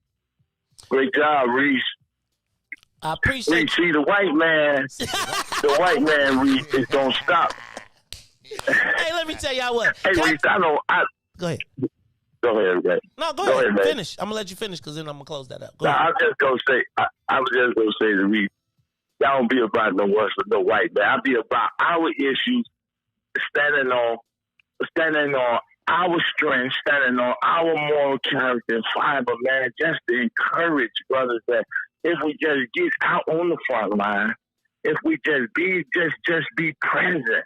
It don't say nothing. Just stand with your people. Stand with your community. We'll do the rest. We'll say the rest. I'll go to jail. I'll throw the bricks. But I shouldn't have to go to jail. We shouldn't have to throw the bricks to make people listen. We come together as collective unity, collective way, collective manner. They have no choice but to give us what we do. We built this country, this our country, and I'm not accepting nothing less. This is the last year of me and mine being without, and it's the last year of us sitting back idly watching legislators, watching these people, watching all the blight in our community, and don't have a hand in removing it. That's the last year. I heard that. Now you know you just gave Reese a whole new soliloquy. He practicing right now. I seen him back there. Hey y'all, that's my man Tyrone Muhammad. Shout out to support your local weed man. Shout out to ECCSC. It was so great to see. Yeah, I love collaboration, right? It's great just to see people coming and fellowshipping together. So look, we're gonna continue this conversation because I really want to talk about though this park district and what's going on because. Where does it leave the mayor? We're going to talk about it all when we come back. It's the Maze Jackson Show. Maze and Reese will be back. The Maze Jackson Show will be back after this break. WIIFTVPM. Broken screen? Crash system? Are you in need of spyware or virus removal from your computer? Well, contact RPC Computer Repair in South Shore and let us help you with all your computer repair services and print needs. Need office or print production services, copies, scans, fax, or even notary service? Then stop by and support RPC Computer Repair and Print Shop located 1741 East 71st Street in the 71st Street corridor, newly revitalized South Shore areas, and let RPC be your one-stop shop where we believe RPC is your PC. RPC Computer Repair is also a UPS access point where you can drop off and pick up your important packages. So let RPC be of service to you. Call RPC Computer Monday through Saturday, 8 a.m. through 6 p.m. at 773-966-4457. That's 773-966-4457. Visit RPC at rpccomputeringinc.com for more information. And now, traffic and weather. Good morning. What's in it for the Black People Media family? The time is now 7:33 a.m. and I'm Reese the Ruler with your Chicagoland area sports, traffic, and weather update. In sports, Game 3 of the ALDS, Sox fighting off elimination at home. Sox would go down 5-1 early, but was stormed back as Garcia would homer and also drive in 4 runs as Sox stay alive and win 12-6. Game 4 today, 2:37 is the first pitch. Over to the WNBA Finals. Sky in Arizona taking on the Mercury. Cooper, 21 points, would lead the game and the Sky to a 1-0 series lead on the road. Game 2 will be Wednesday in Arizona at 8 p.m. Central. Over to the NFL. The Chicago Bears in Vegas taking on the Raiders. Justin Fields would throw his first NFL touchdown as Bears would win 20-9 and improve to 3-2. Pink Bay will be next week. Over to the NBA, the Chicago Bulls will stay perfect in the preseason as they beat the Cleveland Cavaliers 102-101. DeRozan led all scores with 23. Over the traffic on the Kennedy O'Hare to the Loop is 30 minutes. Outbound to O'Hare is just 18. On the Eden, Deerfield to Exchange is 33 minutes. Exchange back to Deerfield will be 27. On the Eisenhower, Thorndale to the Loop, 33 minutes. Back out to Thorndale is 35. On the Stevenson from I-355 to the Dan Ryan is 32 minutes. Outbound is the same. The Bishop Ford, I-80 to the Dan Ryan is 30 minutes. 29 minutes back out to I-80. The Dan Ryan is just 14 minutes to the Loop and 13 minutes to 95th. On DuSable Lakeshore Drive South is still 7 minutes, 55th to Jackson, Jackson back to 55th, and 8 minutes north. Randolph to Bryn Mawr, and Bryn Mawr back to Randolph. Today's weather is currently 73 and partly cloudy. Today will be a high of 77 with a low of 64. Expect rain from the early afternoon throughout your night. I'm Reese the Ruler. Now here is Valerie here on the Maze Jackson Show.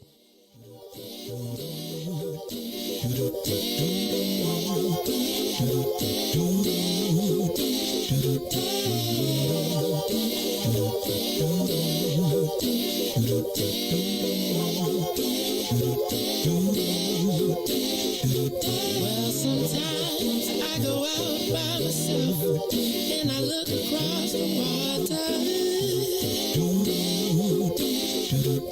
and I think of all the things what you're doing, and in my head I paint a picture. Since I've come home, well, my body's been a mess, and I miss your ginger hair and the way you like to dress. Won't you come on over? Stop making a fool out of me. Why don't you come on over,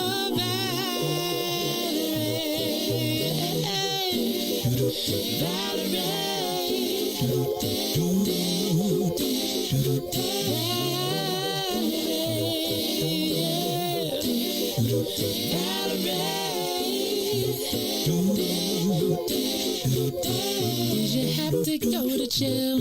Put your house on up for sale? Did you get a good lawyer? I hope you didn't catch a tan. I hope you find the right man who'll fix it for you. And are you shopping anywhere? Change the color of your hair. Are you busy? And did you have to pay this fine that you've been dodging all the time? Are you still dizzy? Since I've come home, well, my body's been a mess, and I miss your ginger hair and the way you like to dress. Won't you come on over? Oh, stop making a fool out of me.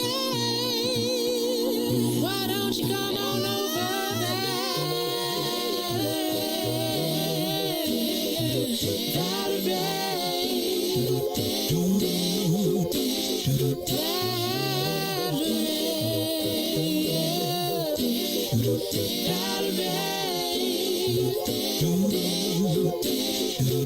Well, sometimes I go out by myself and I look across the water,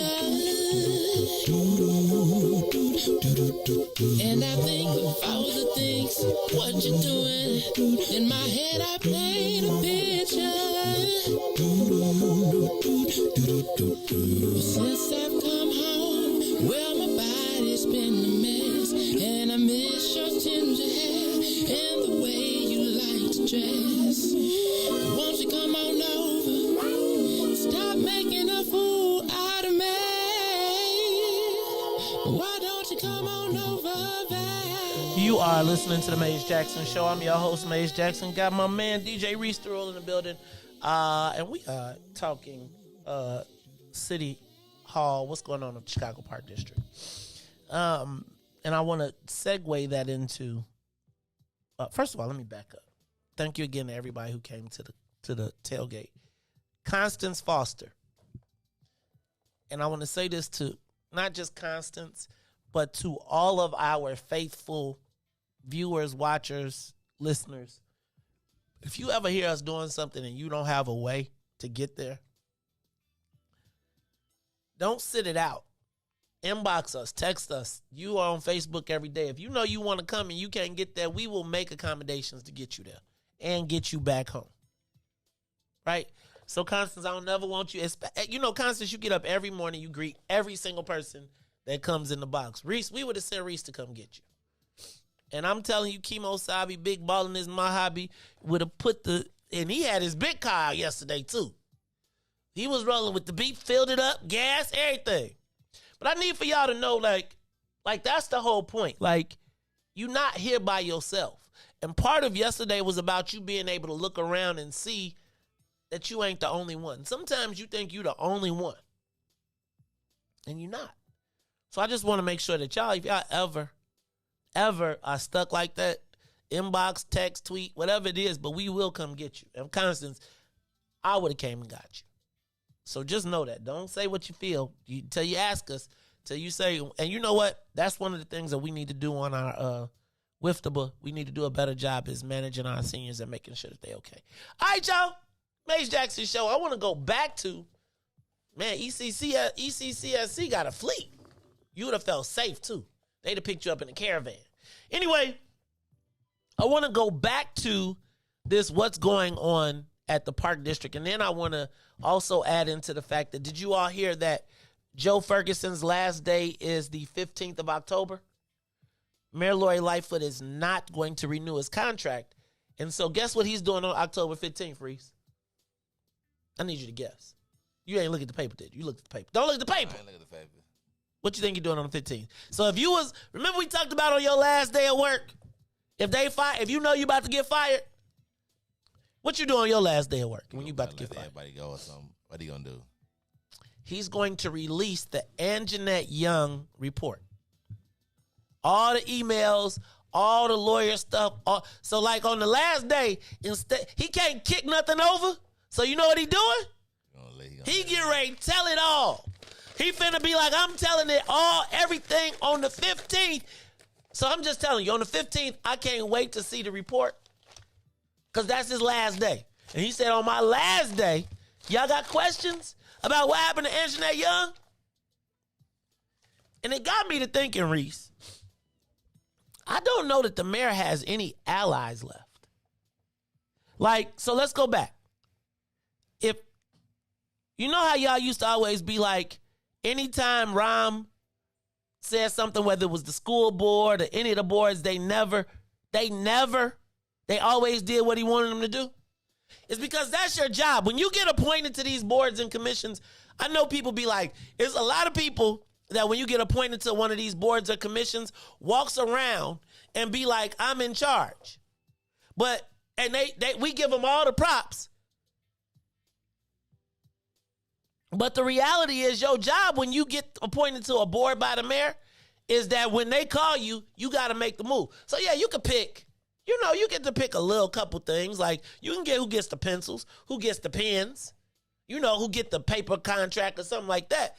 But when it's a big decision, the head of governmental affairs from the city calls the head of governmental affairs or the head of that agency or department commissioner and says, this is what we'd like to see happen. Now, you ain't got to do what we tell you to do, but if you want to stay appointed, you can. You're going to do what we ask you to do. And that is generally the understanding. Does that make sense? Like, if I put you in the spot, I don't put you in the spot to screw me when I need you to screw me. So basically what's supposed to happen is there's supposed to be a call from, if Mike Kelly not going to resign, then there's supposed to be a call from the mayor's office to the chairman of the board that says, look, y'all call a closed session and y'all going to whack dude and I'm going to keep my hands clean. Well, you know what they said? You want to do the dirt? You got to do it yourself. We not whacking them. Now, this is all in the midst of allegations of a sex assault. So this can't end well for anybody on the side of Mike Kelly right now. Now, let me say this. I always said that I told y'all before, Mike Kelly has always been helpful and he built his infrastructure around black folks. Now, my big concern with all of this is not Mike Kelly so much as what happens to that black infrastructure that's there, because, every single time we get pulled out of a spot, then somebody else gets there. But what happens when your board rebels against you? When your board won't do what you need them to do, what happens? It seemed to me that the board basically said, who gonna check me, boo? You want us to fire him? We ain't firing him. You do it. And I would tell you that the relationship between the head of the park district and the chairman is stronger than the relationship between the mayor and the head of the park district. And I think what you're starting to see right now is a hardening of the old and somewhat new. What you are starting to see is the hardening of the Rahm /daily hybrid coalition. And let me help you understand that. For when Rahm transitioned in, it went from the Irish to the Jewish being the most powerful players. But what you're seeing, but they still had an existing coalition. It's like that's when you saw all the big money traders come to Chicago and start investing heavily. But what you are seeing now is a hardening of the resources of the traditional powers against the mayor. If you're concerned about losing your job, then you do what the mayor asks you to do. If you're not concerned about losing your job and you want to stick with your team, then you rebel against the mayor. But I got to tell you, y'all, I do not believe that the players in this mix are as naive as the mayor is politically. And I'm gonna say this without trying to be disrespectful. I'm not trying to be disrespectful. What the mayor has demonstrated consistently is she does not know how to play in the sandbox, and she does not recognize that there is an infrastructure that is built that is bigger than her. There is a network of people that have decided that her time is up and she has nothing of value that they're worried about. Because essentially, if done properly, you got a year and a half to wait. Now, you also got to think about the mayor getting ready to go into election season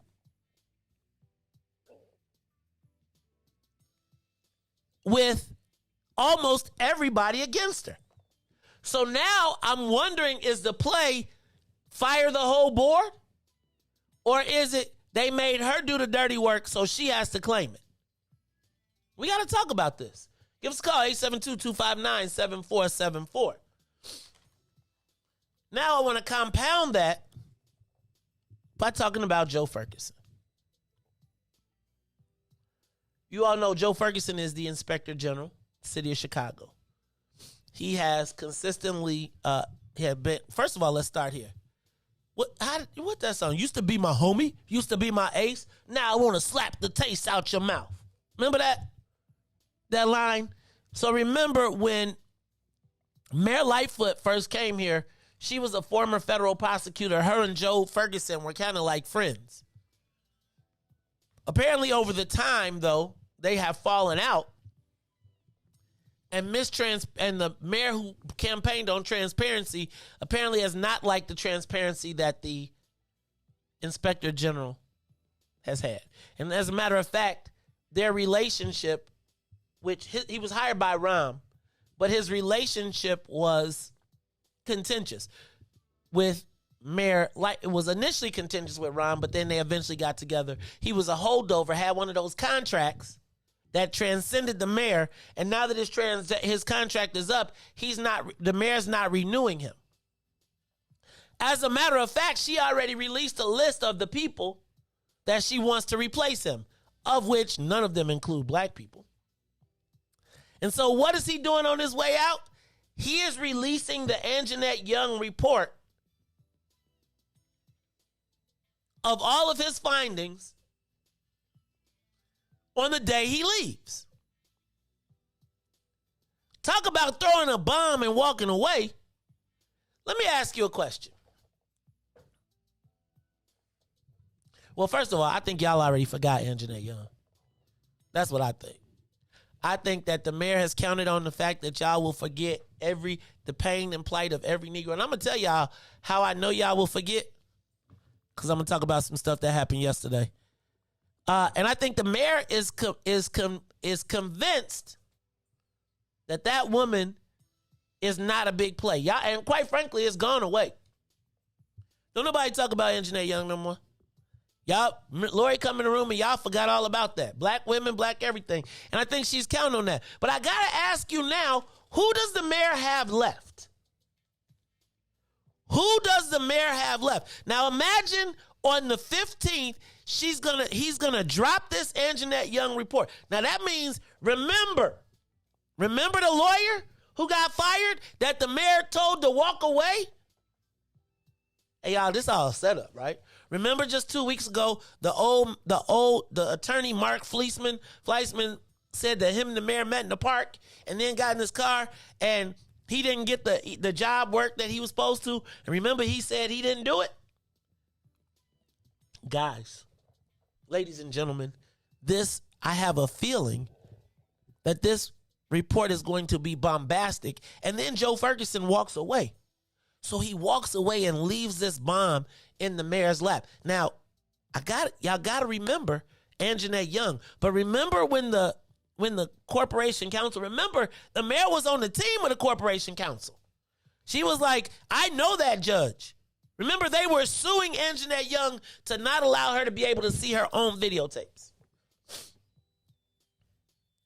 Remember, the inspector general has his subpoena power.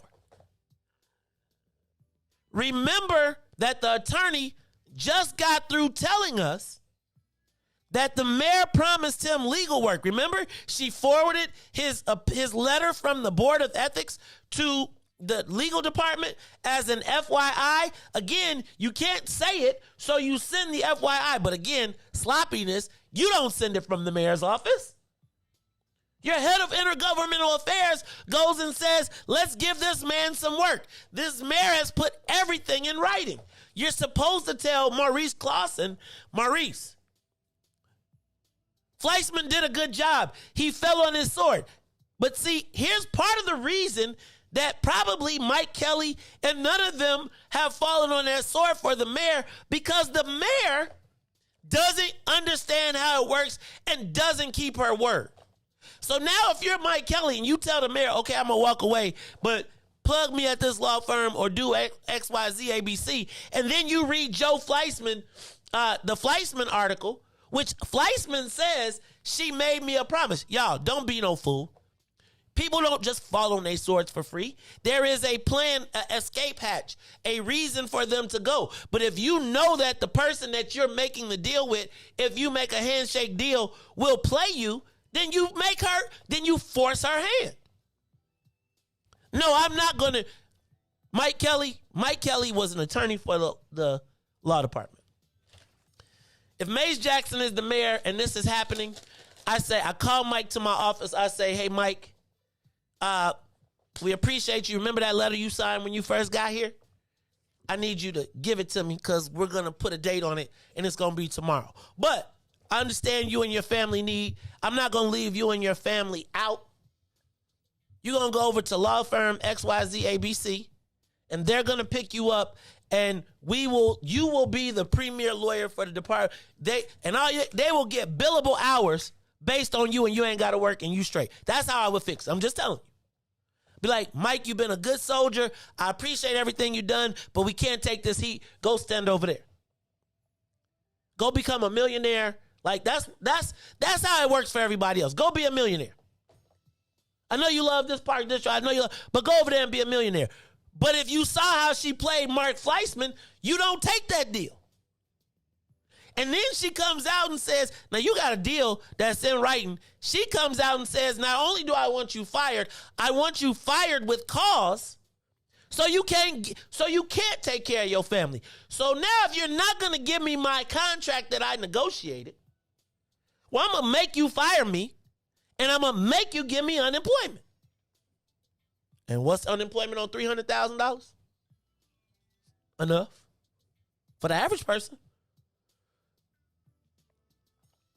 But even with this, the mayor hasn't even set up her infrastructure. See, if it was done right, somebody would have called Mike Kelly up and said, hey, Joe, we got a job for you. If the mayor had a squad, like if she had helped people, then people would say to her, hey, Madam Mayor, I'll call Mike up. I'll give Mike a $500,000 a year job. He won't be upset for leaving. because he'll do better. But because they play inside outside, they don't know how to do it, and so their word means nothing. And so right now, she's got this conundrum. And at the end of the day, when she pushes this guy out the door, guess what he does? He joins the parade of men and women who have been double-crossed by the mayor, who have long-standing relationships and ties to the community. Probably not a good look for the mayor. I got to tell y'all, I know y'all going to be like the white guy, blah, blah, blah. But I'm going to tell you, Mike Kelly has done a tremendous job of building relationships in black communities and in white communities, because I didn't realize how important, I told y'all, I grew up with a yard, so I didn't realize how important the park was. And the park is really never a bad time, right? Like they come into your park, they give you a new park, they cutting your grass. You really don't have a bad reason, a bad thing about parks. So you got one of the most popular people, low-key infrastructure under the place, and guess what? I bet y'all want to know where he gonna get hired? I bet you $1 million. I ain't gonna, he probably not. But you know who the first person gonna hire him, right? Arnie Duncan. I would, if I was Arnie. Why? Because now I got the mayor's whole old squad and all the plays and the plays in the playbook. Remember, Mike Kelly was important to the mayor when the school shut down. Remember how the parks became a replacement? How they had programs, all of that. And so all of that has to play, but because her word means little to nothing, she got this big debacle. So the question I ask you is, who is still with the mayor? So I made a list of people. Are the progressive whites still with the mayor? Nah, they getting robbed in their neighborhoods. What about the conservative whites? Nah, they been gone. Latinos? Unless there's a Latino candidate. Because she's done a lot for them. The Asians, she about to sacrifice one of the white wards to give the Asians their own ward, but they're only 40,000 votes. So how does the mayor get how does the mayor win again? You forgetful colored people. Anjanette who? Y'all ain't talked about Y'all forgot I bet y'all forgot. Remember how we got over here to Whiffable Media? Remember when they paid the money for the Latinos to come jump on the black folks in the hood? Shout out to all the people that worked against that, but let's be clear that the mayor was complicit in this. But what she will count on is the most forgetful and forgiving people in the whole entire world. Who is that? Black people. And guess what we'll ask for? Nothing. I just want to go down the list of black people that have been played. And you know what the worst part about being played is? When you get played and the people who you know act like you ain't got played. You know, like when somebody cross you and your friends be like, I didn't even know that. That is like, y'all will be like, so we'll talk about Willie Wilson. Y'all will be like, well, she crossed Willie Wilson. Well, he talked like that. She crossed Anthony Bill. Well, he combed his hair backwards and he light-skinned. She crossed Randy Connor. Oh, well, he was just a big black dude. And crossed him in the name of equity. My question has to be for y'all. Oh, Rod Joy. Remember Rod Joy? Crossed him. Where's he at now? In Seattle. Name anybody who has helped the mayor that has done well besides Neil Bloom. So if the mayor calls you and asks you to do a solid, why do you do it? Because you know why? Because you hoping that you go. How many black people have we seen step up because they thought they was going to be the next special black guy? Only to get their heads knocked in. Only to be emasculated publicly.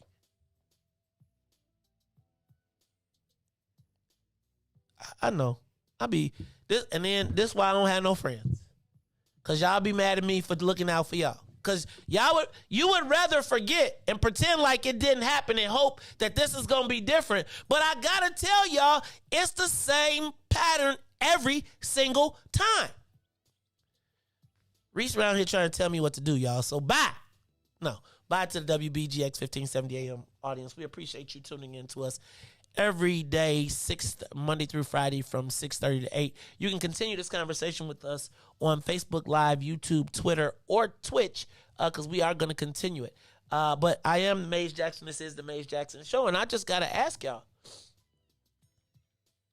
has the mayor ever kept her word with us? I guess, first of all, let me back up, because Alderman Jason Irvin told me that the mayor has really provided a tremendous amount of resources in Invest Southwest.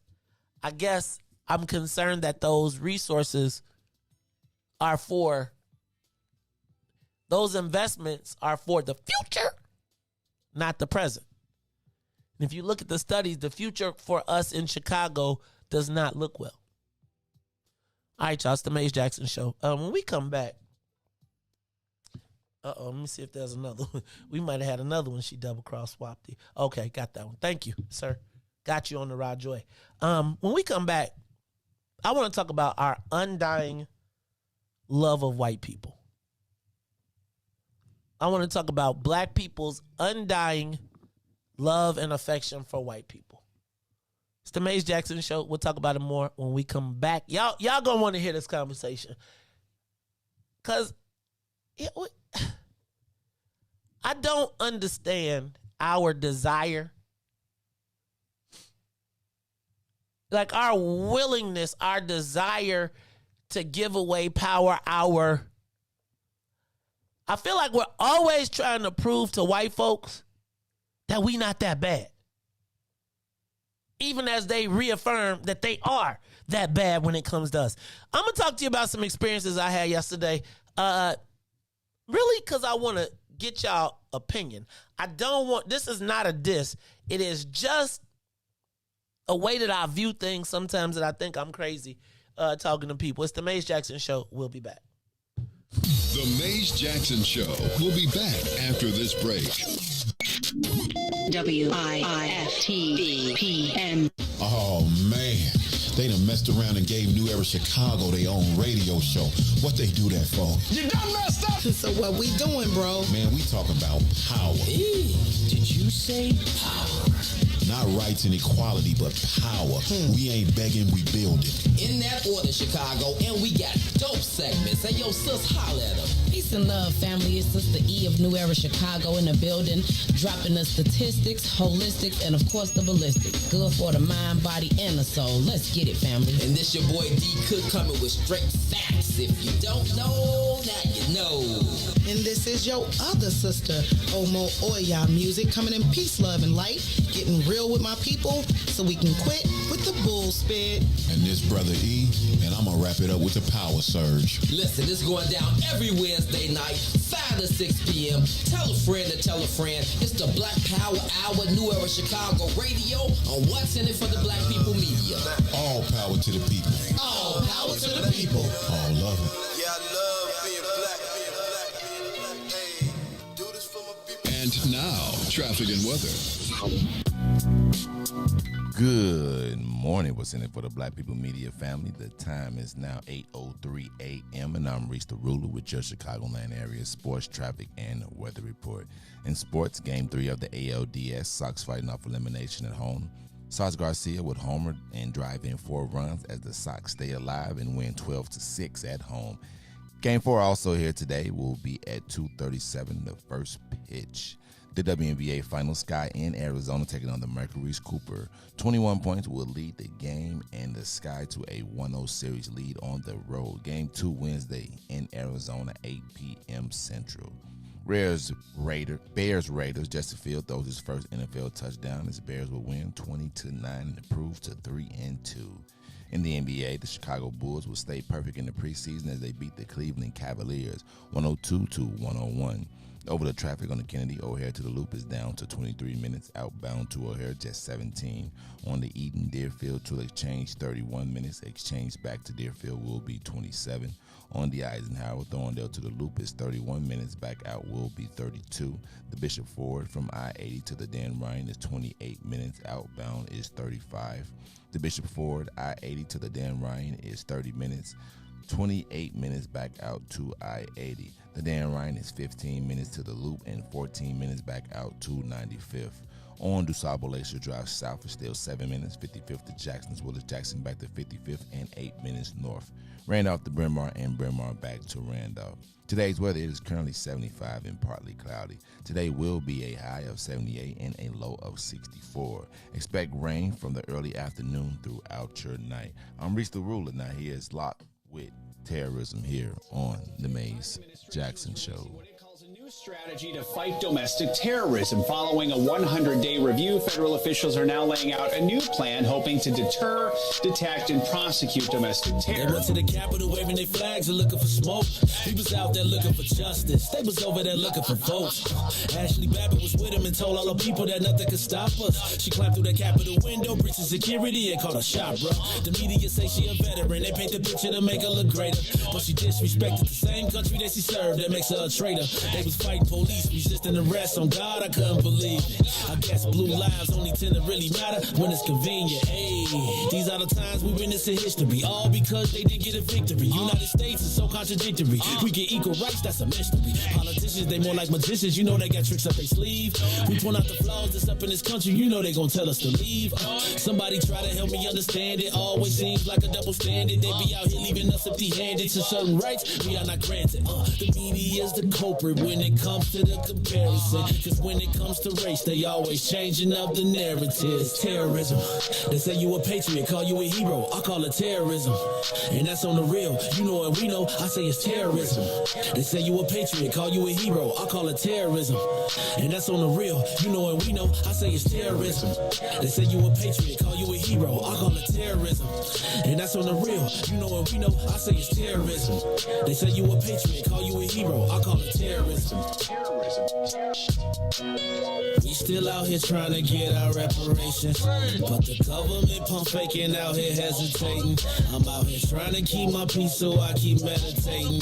The media make us look bad, they taint our reputation. Look, it's so sad that COVID causing toe tags. You claim you so patriotic, but you ain't wearing no mask. You out here wilding with your MAGA flags and showing your ass. You wanna be part of some type of revolution so bad. Look, you talk revolution and constitutional rights, homie. I guess we forgot about back in the days when all of the business was whites only. Yeah. George Floyd got justice. Juneteenth got much respect. They made it a national holiday. Man, it's all good, but cut the check. They're giving out all of these vaccines, putting it in you like caffeine. Was it all in the part of the plan? I bet money like DraftKings. It's land of the free, home of the brave. 1776, we wasn't free till 1865, so we wasn't part of that shit. And that there's terrorism. Terrorism.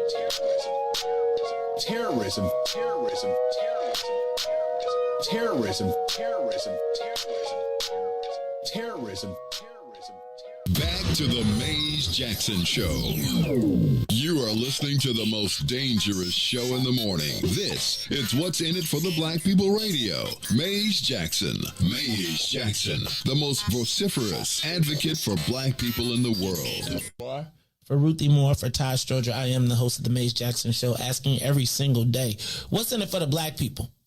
And if you don't like it, you can still tell them Maze said, Mayor Lightfoot, man, we ain't accepting that.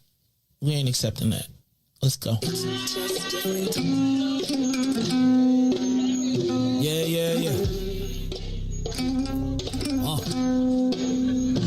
Let's get down to business and go ahead and address the facts, man. Lightfoot seems more lesbian than black. Rahm Emanuel's another case. He was just as tired. 50 closed schools left much to be desired. Police had Anjanette naked on that body cam. They suppressed the footage so it couldn't touch a lot of hands. Reminds me of that 16 shots in that cover-up. Both of them similar, so I went and dug it up. George Floyd killed, a lot of riots happened in the town. Southside burned and they wouldn't let them bridges down. Grandmother sick, need a prescription and plus a couple groceries. You gon' have to travel just to get it now. COVID-19 out here shutting all the business down. Not enough SBA loans to even give around. So many failed businesses that you can put them in the pile. If you don't survive the pandemic, it's gonna sit you down. We sing, dance, play ball, entertain, and crack jokes. Government infested black neighborhoods with crack smoke. System that milked us so bad, we got lactose. Still trying to find out what's in it for us black folks. We sing, dance, play ball, entertain, and crack jokes. Government infested black neighborhoods with crack smoke. System that milked us so bad, we got lactose. Still trying to find out what's in it for us black folks. Shout out to Willie Wilson, hope one day you get to send it. We need some different players in the game to handle business. Too many shady characters like Madigan and Blago. But when you really break it down, it's typical Chicago. City full of gangsters, it's what the land was built on. Same streets with hood legends, DNA gets spilled on. Carjackers out here lurking, trying to get they steal on. Looking for a block to put them Hellcat wheels on. Let this give bogus appraisals a red line. Car crackers out here getting minimal fair time. And up the seal carry, I stay with the pipe. But Illinois gun laws giving minimal rights. Stay up on the swivel, make sure I'm moving tight. Check all of my mirrors when I pull up to the light. Pick my homie up from out of town, man, he caught a flight. He was hella nervous, told him, shorty, this is a way of life. We sing, dance, play ball, entertain, and crack jokes. Government infested black neighborhoods with crack smoke. System that milked us so bad, we got lactose. Still trying to find out what's in it for us black folks. We sing, dance, play ball, entertain, and crack jokes. Government infested black neighborhoods with crack smoke. System that milked us so bad, we got lactose. Still trying to find out what's in it for us black folks.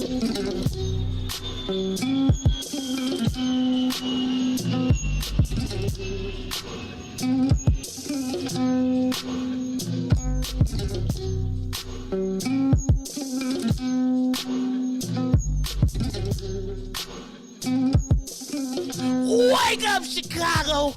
Wake up, world. I'm going to tell y'all, I wasn't planning on coming today.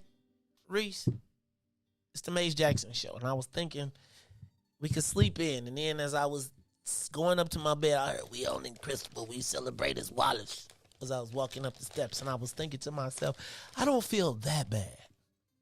And when the alarm went off this morning, I was like, okay, if I can wake up, and I was up before the alarm, so I was like, I'm coming to the station this morning. And if DJ Riis the ruler don't join me, but I knew Riis was gonna come. I just knew if I put the bat signal up, I just got this feeling Riis will be there. He might come in here, a little sleep in his eyes, the whole thing. Look, I was sitting down, I was all ready to start the music and be ready to sit down in my chair, and here come Riis clicking the door. Oh, morning, man. What's up, Riis?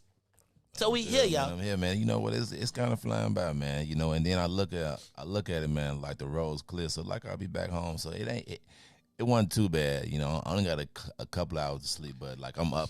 So you know, that's how I feel. Like I can't, like I could be laying there, and it's like yesterday I woke up a little early. That's actually how we got ahead of the game. If the cook would have been there, we would have been extra here. Cause you saw I was up early. I had the tape parking lot roped off. When you pulled up, you was like, "Hey, cuz you got the hope, right?"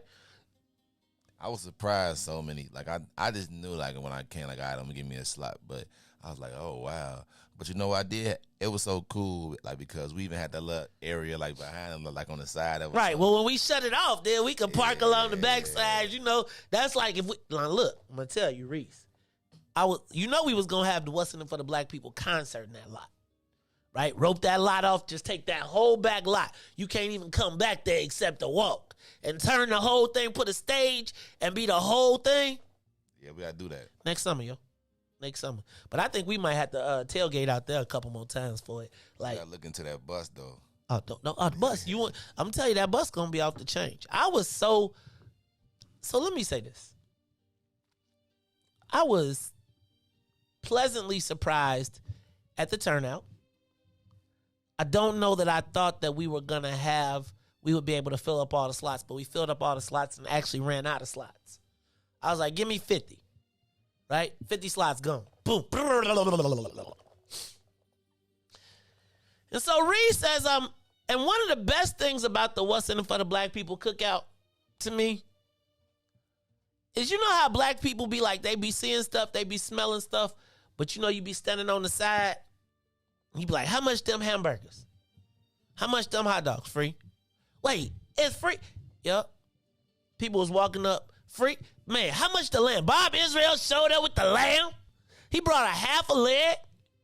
Look, so he show up with the lamb. Like, people like, You mean I could get some of that? And then everybody brought all of their other stuff. Man, did you see Chef David Blackman brought out a wok steam bun maker thing? He was like on some, I hit him up. I said, Chef, I want you to come on. He said, I'm going to do some bougie stuff. Dumplings? Who eats dumplings? Let me tell you what, he had a line. Don't get me started talking about Tanya cake. I'm running around here slow this morning because of that damn cake. Woo! And who had the Jell-O shots? Okay, did y'all see the bag of Jell-O shots?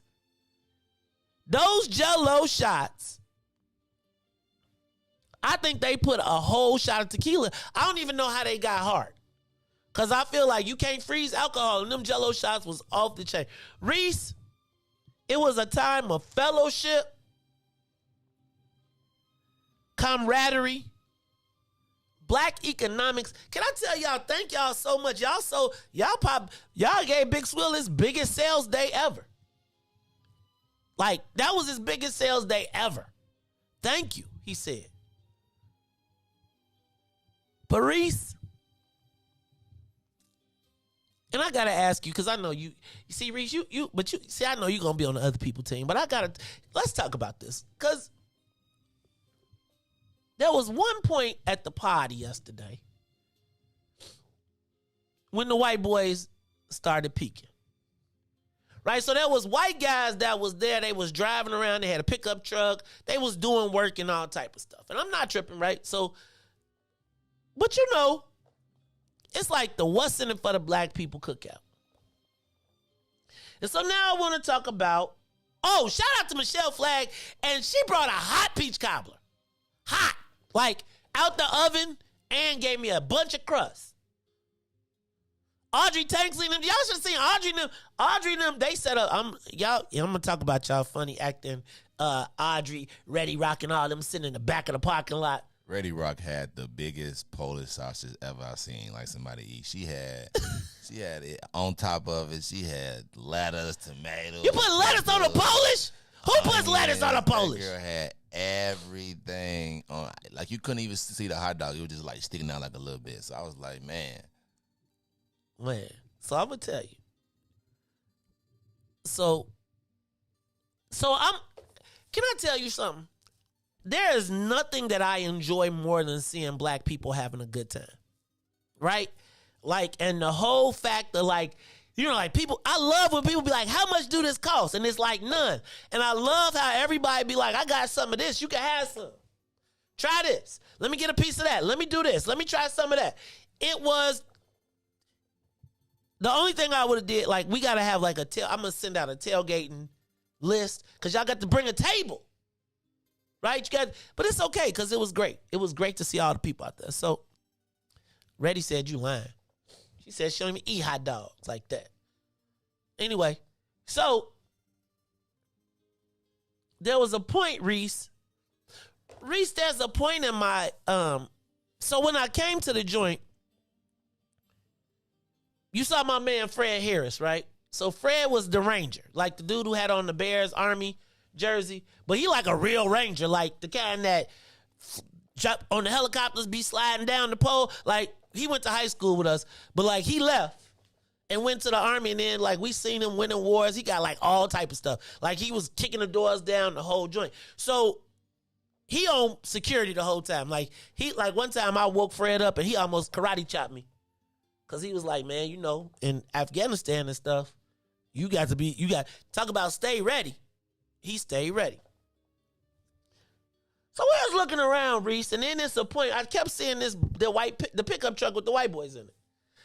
So I seen them standing on the edge of the corner of the building. Then they made their way to the grill. Then they made their way to back where, they literally went to the back, what's in it for the Black people corner. And where we had that tape across. I'm so hungry. I've been working all day and I'm hungry. You telling me for? You ain't bring a lunch? I am so hungry. And it's like, well, they waiting for you to offer.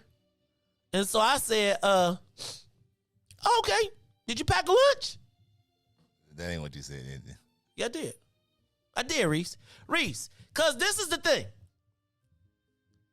And I might have warmed up if there wasn't like this sense of expectation, like we owe you something.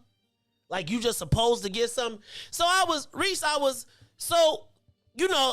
after he approached me the same way he approached me, now mind you, I've seen these dudes around the joint, and they ain't always the friendliest. Like during the week when it ain't all them black people, they be like, we hit the work.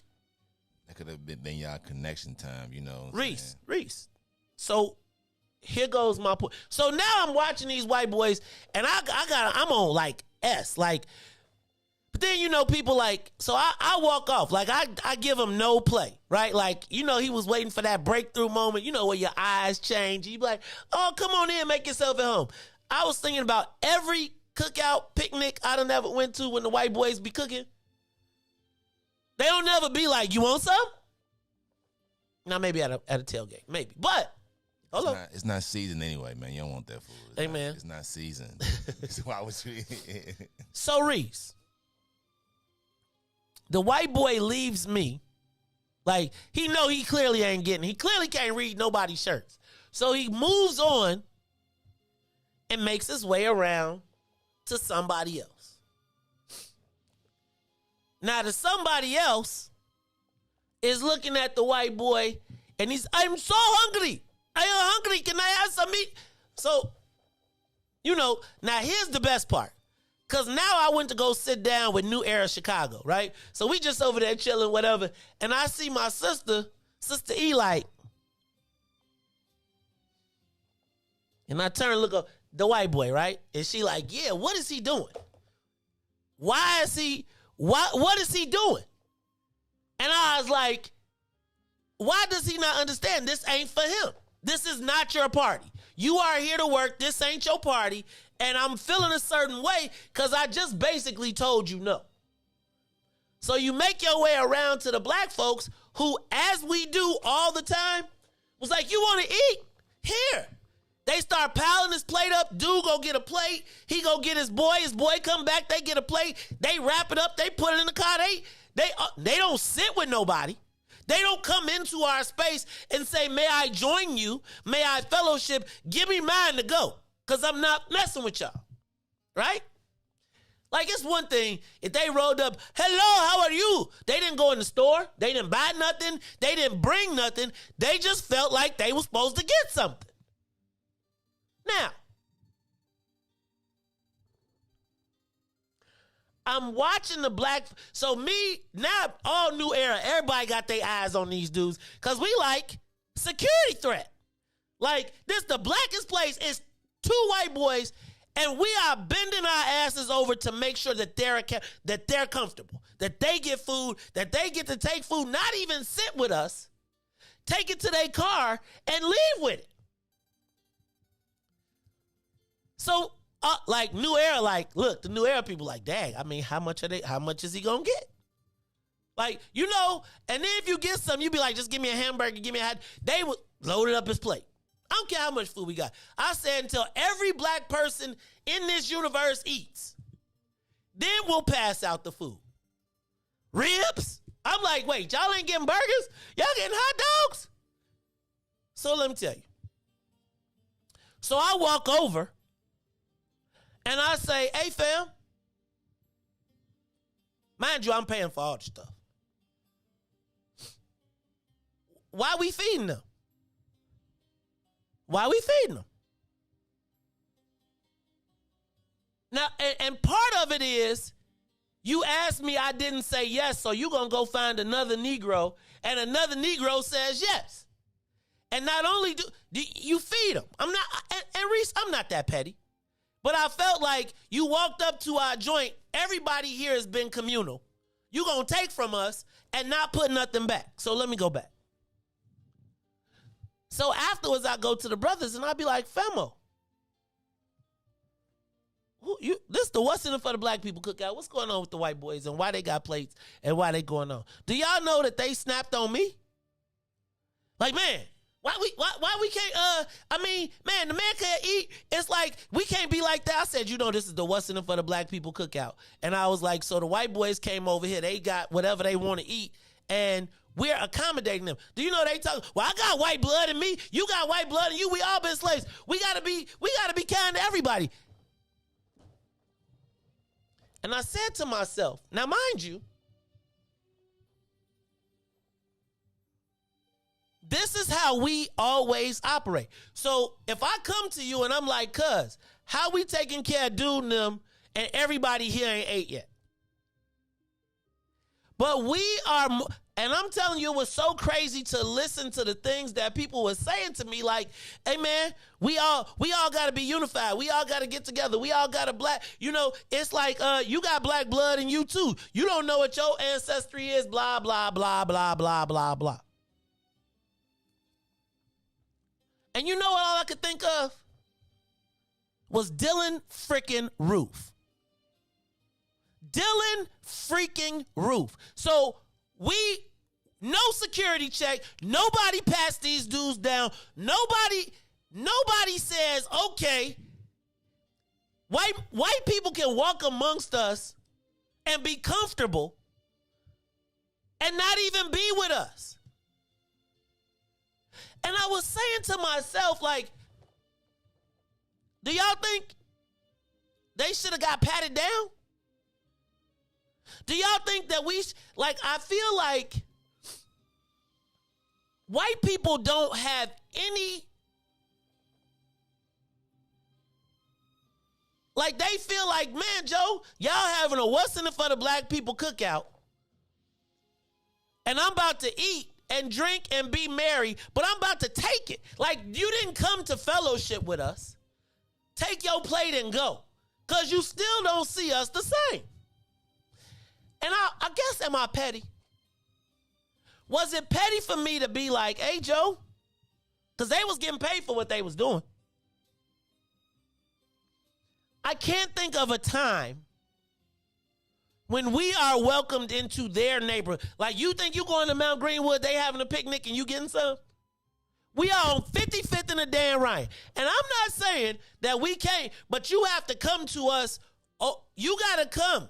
Open up. And it's like we are so quick to accommodate and try to make sure that they feel comfortable.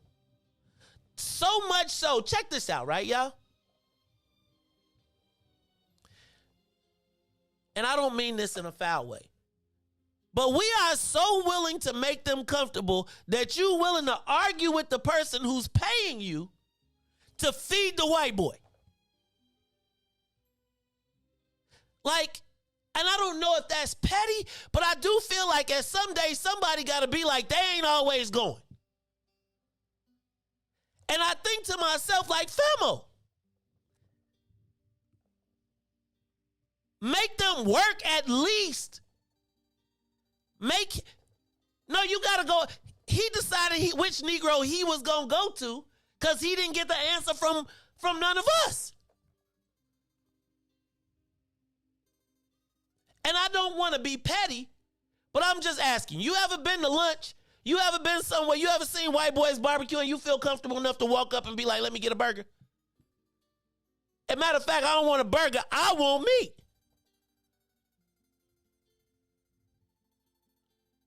And I feel like this willingness to accommodate white folks, even in our own space. Like, yo, cuz, we got 45 spots. And you don't feel like that even is our space. Y'all took them up, y'all got them slushies. They kicked it. They kicked it on us with nothing back. And let me ask you, what do you think? Do you think you can go to their neighborhood at all?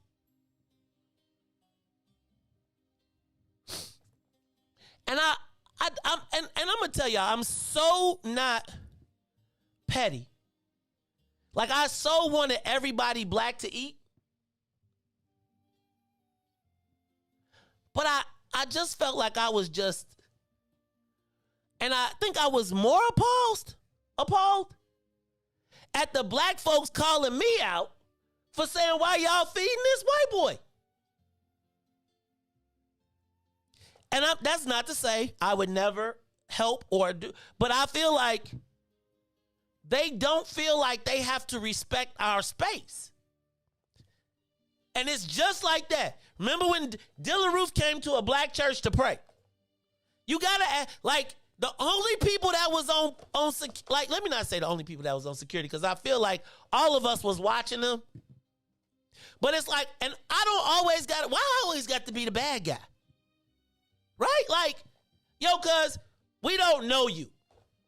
Who are you? What are you doing in this space? And our lack of that is how we get hurt. Our lack of that is how we you wonder how everybody had their eyes closed and this white boy pull out the pistol and shoot everybody? Because we so quick to accommodate them without even a question. Like, hey, Joe, who are you? How are you over here? What are you doing? We can make the assumption, every movie I've seen, the hitman never dresses like the hitman. You know what he dressed like? The painter. He dressed like the worker. And we watch all of these things happen. And then the night after the Deontay Wilder fight, oh, hell no, you can't get nothing to eat. What you think they was doing when the fight happened? Who you think they was clapping for? What you think they words were? And it's that does not mean that I walk around being hateful or nothing, but I just was so amazed at the willingness to accommodate these white people that we don't even know. Like, there should be a point when white people should be uncomfortable in our presence. You know what you did. You know what you're doing. And knowing what you did, what you're doing, you still be like, what the? Like the ultimate ops walks right through your joint. Y'all attacked me and fed them. Hey, I got a real, like, a serious question. Do you think it's mentally in our mind from being slaves that we so used to accommodating? If you really, Yes. like, saying, like, slavery, when somebody come, they used to, you know what I'm saying, like, you used to go and accommodating our parents, our grandparents, like, because to be honest with you, I can honestly say being raised from my grandmother is, without thinking it out like the way you thought about it, you know what I'm saying? Well, I guess me per se, I wouldn't have gave it away because it was free. But if it was some, because I didn't pay for it, you know what I'm saying? But if it was something that maybe I was incorporated with or something, like doing, like, and I like put, like, you know what I'm saying? I probably wouldn't have gave a big plate, but I guess you know what I'm saying, like the way I was raised. But then think about it is from my grandmother, you know what I'm saying? She raised me, so she can only be taught from who raised her. So when the white folks come in the room, black folks feel the need to accommodate, period. And my point is, make them be as uncomfortable as you do. How many times do you walk into a room and they will let your ass be in a room by yourself and not say a freaking word and then be like, who you know here?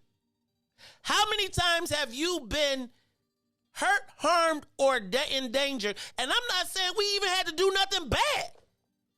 Like, sometimes you can just be freaking quiet. They wouldn't have fed us for sure. They would not have. They would look at us like, they would have been like, man, if you don't get away from my post, could kill Bassa. They would have been like, yeah. But my point is, it's like, yo, cuz, think about the gravity of this, though.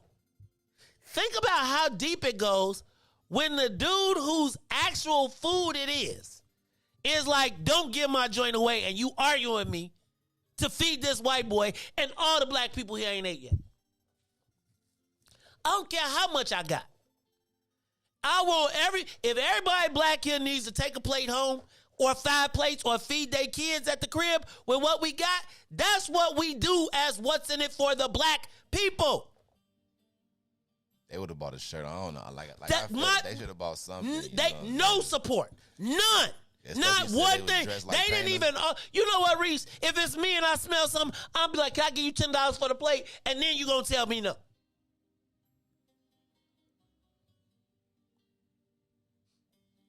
Not because white people get to move in and out of our space unadulterated. Matter of fact, we will get out of their way in our space.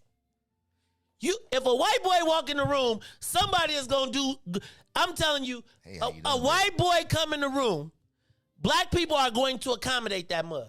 Just like y'all want to give Luka, I'm just saying. White boy cold as he want to be. I'll pick him to be on my team. But can I tell you who I'm not marketing at all? I'm taking bust 60 points a game, and the dude that he passing to, that's who I'm marketing. Now, if he want to go to Polska Kielbasa and they want to market him like in China or wherever else, you do that. But you don't get marketed on my land, on my money, on my time. And I'm not tripping on the brothers for giving away the food. My point is, it is so innate in us to accommodate them, to think less of ourselves, to want to get their approval, that even the employees who are the floor sweepers get better. Think about, you respected the floor. You respected the guy sweeping the floor more than you respected the brother who paid you. Imagine what it's like to be a black man in a space like that. And then when you say something to black people for their benefit, mugs be telling you, man, you got white blood in you. Not because my mama wanted it. Not because my grandmama wanted it. And I know it seems so petty, but it was just the flip of everybody, not everybody, but these people being like, and the punk didn't come back and give me no cigars. Then it's the Maze Jackson Show. Give us a call, 872-259-7474. We don't even let all the black people come to the barbecue. Hey, that's a fact. Y'all be voting to tell black people they can't come to the barbecue, and the white boys show up. You ain't never seen him, and he can eat. Hey, how you doing? What you want? And then you want him to prove, so he can be like, "Ooh, I had me some Negro greens and grits." Go to the phone lines. The Maze Jackson Show. Caller. Uh-oh. Hello. Good morning. Hey, caller. How are you? I think it's Mike. Mike, what's up, man? Good. Thank you. Good. Yeah, this is Mike Hayes. How you doing? What up, Mike? I just want to go back a little bit. You mentioned about your event that you had yesterday on 55th Street. You said 3 ladies came in that was running for share. I just want to advise you, there's 15 people running for share. 15. First time this something ever happened, I know of. But I'm begging Kurt Ortiz for Cook County Sheriff. I'm just going to pay Bye. Don't call us up talking about the. All right. We just got through talking about this. Do you see what I'm saying? So here we are, right here in the midst of a black conversation, and a Negro call up here and talk about some Ortiz. Lale, my brother, Lale. We are so quick to jump to the other side to be on. We want to be the special dude. Everybody, and can I tell you what though? Because this is what we've learned. That you learn to audition to be the special Negro on the other side in the case that you win, because then you be the Lord Negro over everybody. That's it. Calling up here to talk about is 15 people running. So black dude calls, what's in it for the black people, to tell us it's 15 people running for sheriff, and the black man calls us to tell us that he's supporting Mr. Ortiz. No shade to Mr. Ortiz, but do you understand what do you understand that? So you took our platform to go use it to raise up the white guy or the Latino guy. Meanwhile, Negro, next time you come up here talking about Aaron Ortiz, you better tell his ass to come up here with some money and advertise. You'll pimp the black joint, but I bet he'll run. I bet you, man, please. See this? Do you see what I'm saying? Do you understand? We have so much self-loathing in ourselves that we want to be the chief white boy. Y'all, I don't want to be petty about no damn plate. I don't want to be petty about a plate. But do y'all understand? This what make me want to leave y'all. This make me say, let me just go be. I done just had this whole tirade. This fool done went back to tell me about some other person that's other than black that we should figure it out.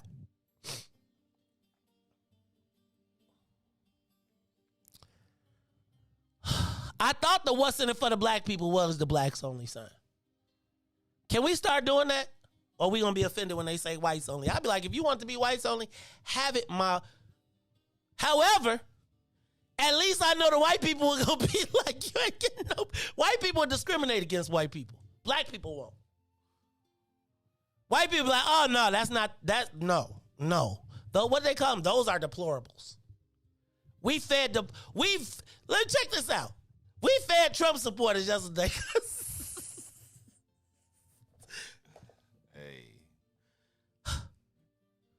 Any other callers on there? What is our desire to overcompensate for white people? Huh? None? Oh, 3. Let's take a call. Give us a call. Call you on the Maze Jackson Show. I'm your host, Maze Jackson. Am I petty over the plate? And don't say no Hispanic stuff or you get. Hey, man. Go ahead, man. Am I petty Good morning, over this Maze. plate? My name is Diane. How you doing? Hey, Diane. How are you? I'm doing good. I haven't been listening for a while because I do follow you, but I haven't been able to listen to you. I have supported you in your network with the T-shirts and everything. But anyway, you are not petty. I don't know what it is with black people that they feel that they've got to kiss the ASS of the white man every time they show up all around because I don't know, are we still in slavery and bondage or what? Our minds just won't get the fact that we need to do us. And I wanted to participate, but I wasn't able to because I have 2 grown handicapped young men that I take care of, and we weren't able to get there. But I don't want you to give up. Keep on doing what you're doing because we will make you give up. But just hold on and stay in there and do what you do, Maze. It's just ridiculous how we act with one another. And you black people, you need to get your minds right. I don't know why y'all want the white man to be everywhere you are. They don't want you. Man. So just take care, Maze, and do your thing. Thank you. Do your thing. Thank you. I mean, I thought 55th in the day, Ryan. Y'all gonna they discovered us. They Columbused us yesterday. They Columbused our plates. They discovered. I mean, because you know they was like, oh, they're making soul food. They're making soul food, and we're going to go back and talk. Look, and then we be like urban excursions for them, so they go back and tell tales. I mean, I had something green with something on it. Yes, and look at what they do with these collard greens. You know, this is not kale. It's the Maze Jackson Show. Caller. You on the Maze Jackson Show. Am I petty, man? Because I just said, like, at the What's in it for the Black People cookout, how do the white people get a plate? Caller? Good morning, Maze. Hi. Good morning. This is Cece. How are you? Hey, Cece. How you doing? I'm doing pretty good. Listen, I want to just say thank you so much for this conversation this morning. I wanted to call a little earlier about the Mike Kelly piece, but this is okay. This is all rolling into one. Okay. Black people, we have got to stop thinking that white ice is colder. We got to stop it. I wanted to be with you so bad yesterday, but I tell you this. If that white boy would have come to my truck, I'd have been like, who are you? And why the H are you here? This is not for you. This is for what's in it for the black people. Last time I checked, you didn't look black. I would have checked them. And we have got to do that. We are so afraid of these people that we cannot stand up on our own 2 feet. And so I'm so proud of what you're doing. And I just want you to continue on doing what you're doing because somebody has to do this for our people. And we ourselves have to be more responsible and stop thinking that we can't do things for ourselves, by ourselves, for the good of us. Stop kowtowing to those people. So I just want to thank you for this conversation. And the next time you check them when they come in the gate. Thank you. Thank you so much. Can I tell y'all though? It's like they was working, right? Like so they wasn't at the joint. They was working and they saw us having a good time and decided that they should have the opportunity to eat off our plate. It's tough.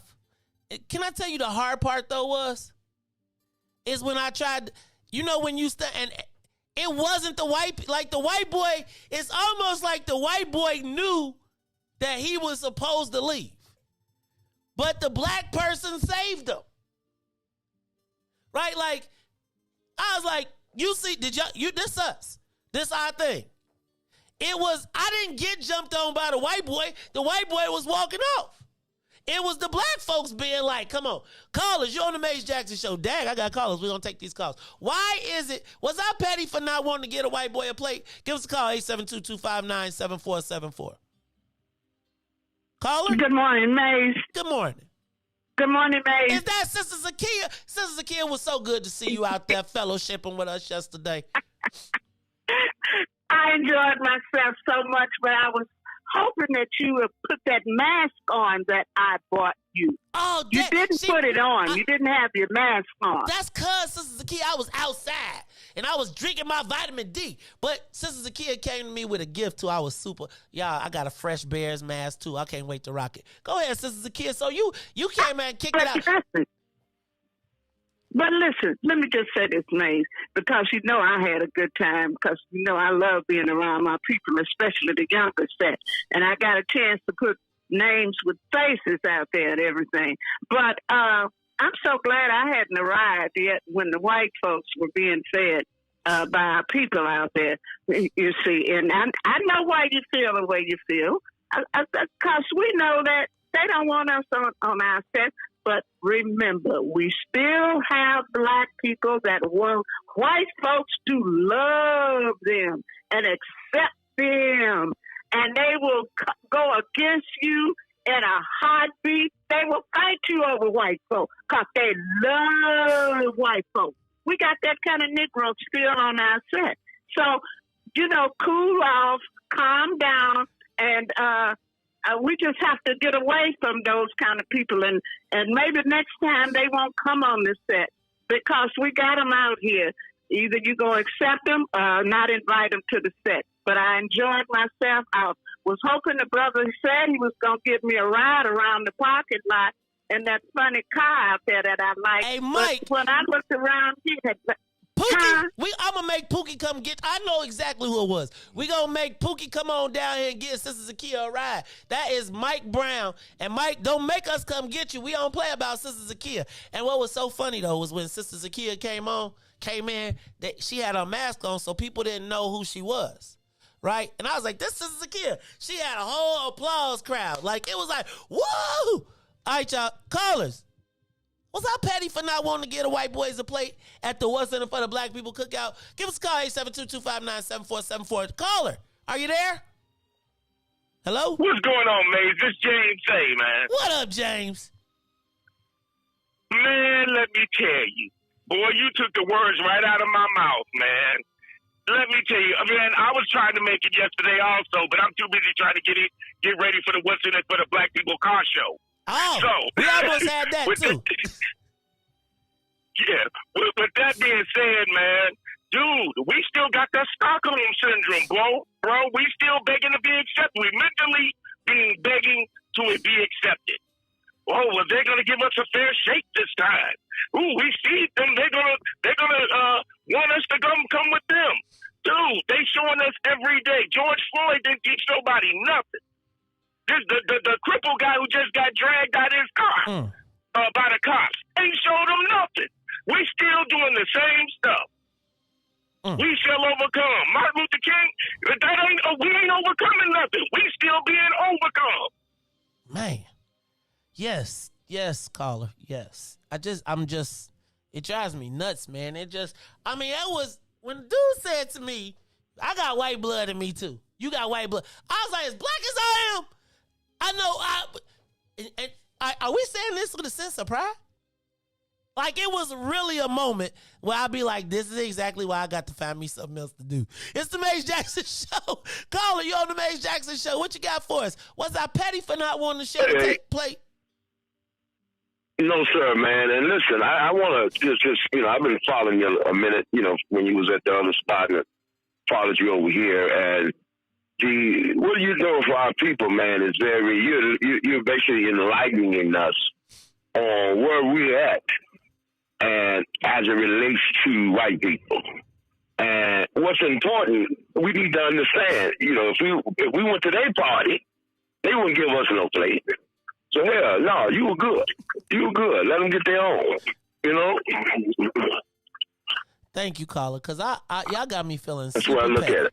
I felt super petty. Like, people is making me feel like sort of super petty. But I just, like, hey, cuz, I swear to God, I wish I could have put a smoke signal up and every kid within 4 miles or a mile from there could have came and got them a free hamburger, a free hot dog, or whatever. And the food that we have that is left over is going right now to Martin Temple. Y'all can go over there to help them pass it out. But that food that we had left was going to feed black people. Like, we raised money, food, and everything for ourselves.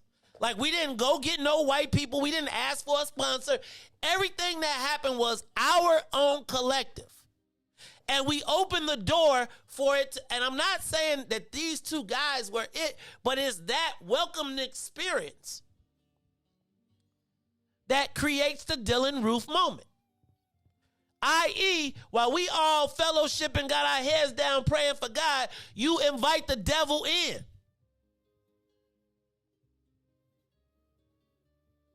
Does that make sense? It's the Maze Jackson Show. Let me go to this caller. Caller, you on the Maze Jackson Show. I don't really want to be petty, but I did feel some kind of way about, like, the what's in it for the black people feeding white folks on our day. Caller, am I petty? Caller, are you there? Good morning. Is this for me? This is Paris. Hey, Paris. Hi. Good morning, guys. Riis and Maze.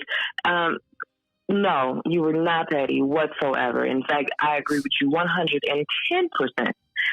I feel like, man, you should have prepped your team to be like, look, for those that come over there that don't look like us, don't celebrate with us, may look like, man, this is a fundraiser. So in order to get, you got to give. This is a fundraiser. We got T-shirts over here. There's the donation box over there. Hey, go ahead and donate, and we can fellowship. We can do this. So I wouldn't turn them away, but they wouldn't be able to walk away with nothing. Ooh, I mean, walk away with something for nothing. Reese be like, let's get that money. Absolutely not.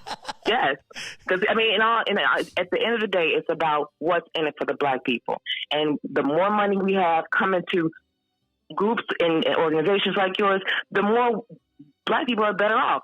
So no, you ain't gonna be able to come in and just get whatever you want off of us for free. Negative. Thank you, Paris, because y'all got me. I was feeling a kind of way yesterday. Like, I had to go sit it off. I had to go. Literally, I went and sat down for a minute because I was like, I'm clearly taking this too seriously. Clearly, because people was looking at me like, what?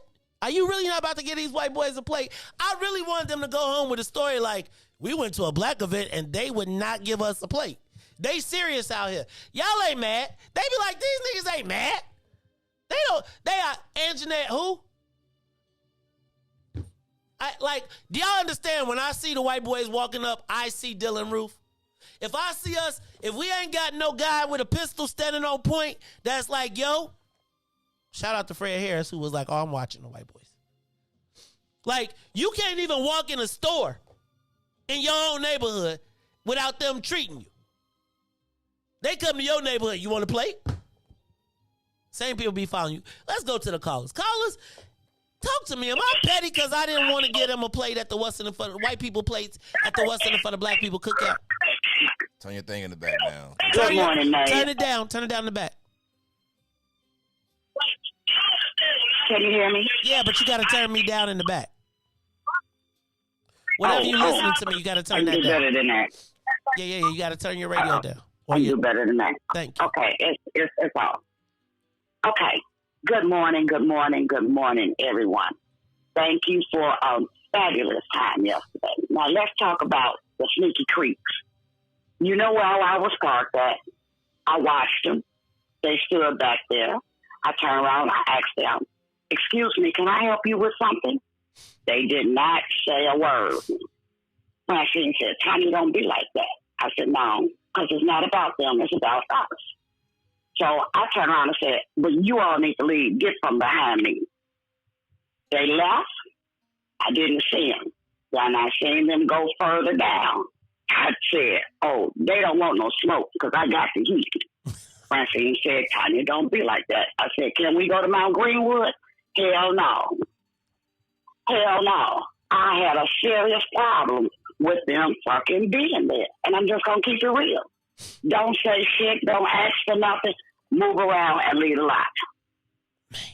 No, you're not being petty, because I'm right there with you. Thank you, Tanya. Because I, you know, like it's so crazy. Because I really do feel like, yo, like I wasn't trying to be rude. I wasn't trying to be mean. I was saying like this is like Riis, y'all know I be seeing people private events. This is not my event. I know they wouldn't have fed you. Like, I know, man. We get looked at too weird. You know what I'm saying? You'd have been all white event. You would have walked up. Could you imagine your work clothes? That's what I'm saying. Your work clothes. They gonna be like, ain't you at work? Like what? Right. What you doing over here? You know how we do? Who you know around here? And you would have went to work Monday, and they'd have been like, "Did you go to somebody? Did you go to the private?" They would have told on you too. Did you?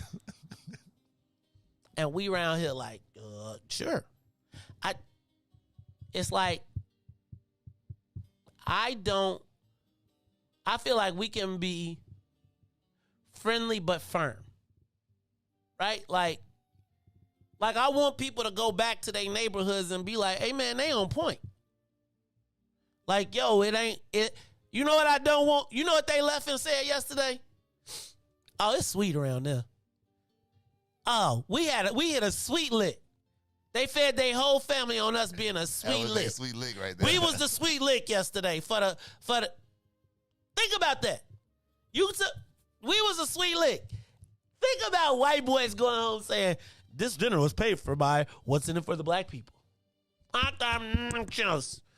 to the phone line, man. It's the Maze Jackson Show. Am I petty for not wanting to give the white boys a plate at the what's in it for the black people cookout? Roosevelt. I can't, brother Roosevelt. Hey, give me some words of inspiration because I'm feeling a certain way right now. Okay, Maze, I understand how you feel, but I don't think that we can use that big brush to deal with white folks because they are unique and we need them, and some of them are great utilities. So we don't want to put a blank brush and say none. What we can do is, why don't you have a membership? You are invited here because you have a stub. And this stub means anyone who has a stub has to be there. So we're not discriminating against white folk because there are some white folk that are very useful. So I know how we feel about their invasion and the superiority they have. But I think in the long scheme, in the long run game, we need to be wiser and use a more sophisticated approach. Love you. Bye. Love you too, Roosevelt. I think they got to sit in the back of the bus on the black joint. Right? I'm cool. Look, you come to us with $50 a plate, you supporting the cause, we'll feed you. But I'm not for the whole, and the white people that could be useful, they know they roll. They know when to be there and when not. Those weren't the white folks. Right? Like, now if you had, you know what I'm saying? I'm sure if y'all brought Eminem, y'all would have been like, yeah, y'all would have been trying to take selfies. I would have stood on the other side of the room. But my point is that's their problem. The problem with white folks is they get to pick and say, I'm not that white guy. They get to say, oh, well, it's not me. That white guy gets to say, I didn't do it to your ancestors. No, if that white guy is our ally, then he knows the role that he played, and he know why we acting funny, and he gonna do what he's supposed to do regardless. We don't have to accommodate or placate his ego to make sure he feels special. No, you feel every Negro I know, wherever they go, good, bad, or the ugly, gotta feel a certain way. You gotta feel it. Maze Jackson Show. Roosevelt. I don't know if I'm agreeing with. We got more calls? Callers, you're on the Maze Jackson Show. You got a minute. Caller, was I petty for not sharing the plate with the white boy? Talk to me. It's Star, Maze, and no, you were not petty. Hey, Star. So listen, I want, if everybody black just walk around one day and be very conscious about how you move, right? I remember being maybe 5, somewhere between 5 and 7 years old. See, all this stuff is not that long ago, where you had to get up early in the morning to leave the South, so you're not on the road and all that kind of stuff, and watching a white cop talk to my dad in a disrespectful way. Daddy, why you let him talk to you like that? And my dad said to me, listen, I had to step down off the sidewalk. I couldn't look them in the eye. You better not move. You better not move. You better walk like they walk. You better look at them like they look at you. And that's what you're talking about. You talking about, this is our space. This is ours. And we get to decide who's here and who's not here. And right now, you're not here. You're not invited. Maybe there'll be some where we invite you to something else, but not this one. And let them feel, like you said a little bit ago, just as uncomfortable about being in our space as they make us feel if we were to dare step into their space. Thank you. That's all I got. Thank you, Star. I just want to think about it. Could y'all pitch y'all? I'm going to take those 2 calls and then we're going to wrap this. But could you imagine if you went to go pinch your tent in Mount Greenwood? Hey, man, you got to tell me. I told you, and I was in college, man, I'll be short. The first time I ever walked on the same side of the street and like a white person then walk across the street and clench their purse was college. Like, I was just so like used to that downtown. Like, lady, if I wanted to rob you, I would just walk across the street with you. You know what I'm saying? Like, what is you doing that? It's not going to stop, you know, like. Oh, God. Let's go to the phone lines. You're on the Maze Jackson Show. Was I petty for not wanting to share the plate with the white boys? First of all, what's going on, man? This is James. What up, James? Hey, man, I'm sorry I couldn't make it yesterday, but I'm going to ask a question. If this going to happen again, are you going to do the community, the cookout? I will. We will. Don't worry. We will. Because I got $100, man, for you, man. I just want to give it to you. So put it in your hand or put it in a donation box or put it in a fundraiser box or wherever it go. I just want to put it there. Second, no, you was not petty. And, you know, it's brothers like Roosevelt. I love the brother. I respect his brother. But we got to move away from that mentality. It wasn't his time. He said that we shouldn't paint them all with a broad brush. We need to invite them in, and they're useful, but they're useful when we want them to be useful. That wasn't the place to be useful. You got the money, give me $100 for that place and go about your business. This was for us. I wasn't there, but it was for black people, and he invaded our space. Point blank. I mean, it's brothers like Roosevelt with that mentality. The reason we have the relationship with white folks that we do. This is why they don't respect us, because we don't demand respect. This is why white boy was able to walk over there willy-nilly and just get them a plate because they thought they could do that. So you gotta demand the respect. You understand what I'm saying, lady? Yes. I do, brother. I do. And it's like, I don't fight me on, like, this is my point. Like, hey, cuz, there will be events where you can support. There will be places where you can eat. But this one ain't it. You know how Willie Wilson be like, I'm tired of white folks telling me what to do. I got to look at white people every day I eat. Can I just look at black people in the heart of Chicago and have a fellowship with no beef? No, it was all peace. Last call, it's the Maze Jackson Show. Was I petty for not wanting to share the plate? Caller? Say Easy E. All right. Yeah. No, you weren't petty, Maze. And, you know, I want to tell you, you know, I've been listening for a long time. First time caller. Been listening since you were at the other station first day. Thank you. But, you know, white people have a sense of entitlement when it comes to black people, you know, and it's our own fault. You know, I used to do air conditioning work, you know, and I go to a black person's house, give them a real good price, and they want to argue me down. But then they turn around and pay twice as much, you know, to a white company, you know. And it's just, you know, maybe it's you know, ramifications of slavery, but, you know, we need to demand our respect. So, you know, that's all I got to say. But I like what you're putting down, and, you know, I listen every day. Thank you. I just need to tell y'all thank y'all. Because I must tell you, I was wrestling with this yesterday. Like, I really was. I was wrestling with myself on the standpoint of just like, am I that crazy?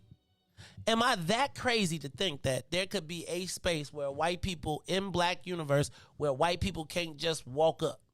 You can't get a plate. And a plate to go. Think about how we talk about people who want a plate to go at our joint. And they come with a plate to go. He didn't come and say, can I sit with you? Can I eat with you?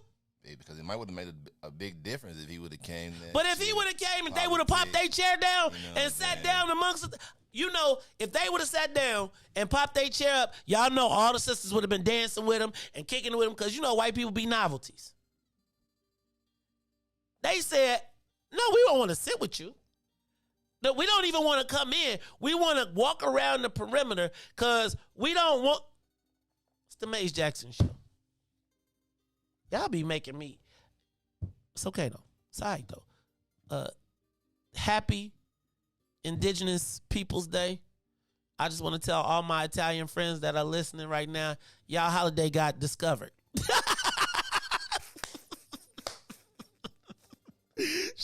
Joe Biden rediscovered Joe Holiday, and now it has been switched. So, do you think whether you celebrating Native American Day or you celebrating a lie, it is the Maze Indigenous People Day, or you celebrating a lie, it is the Maze Jackson Show.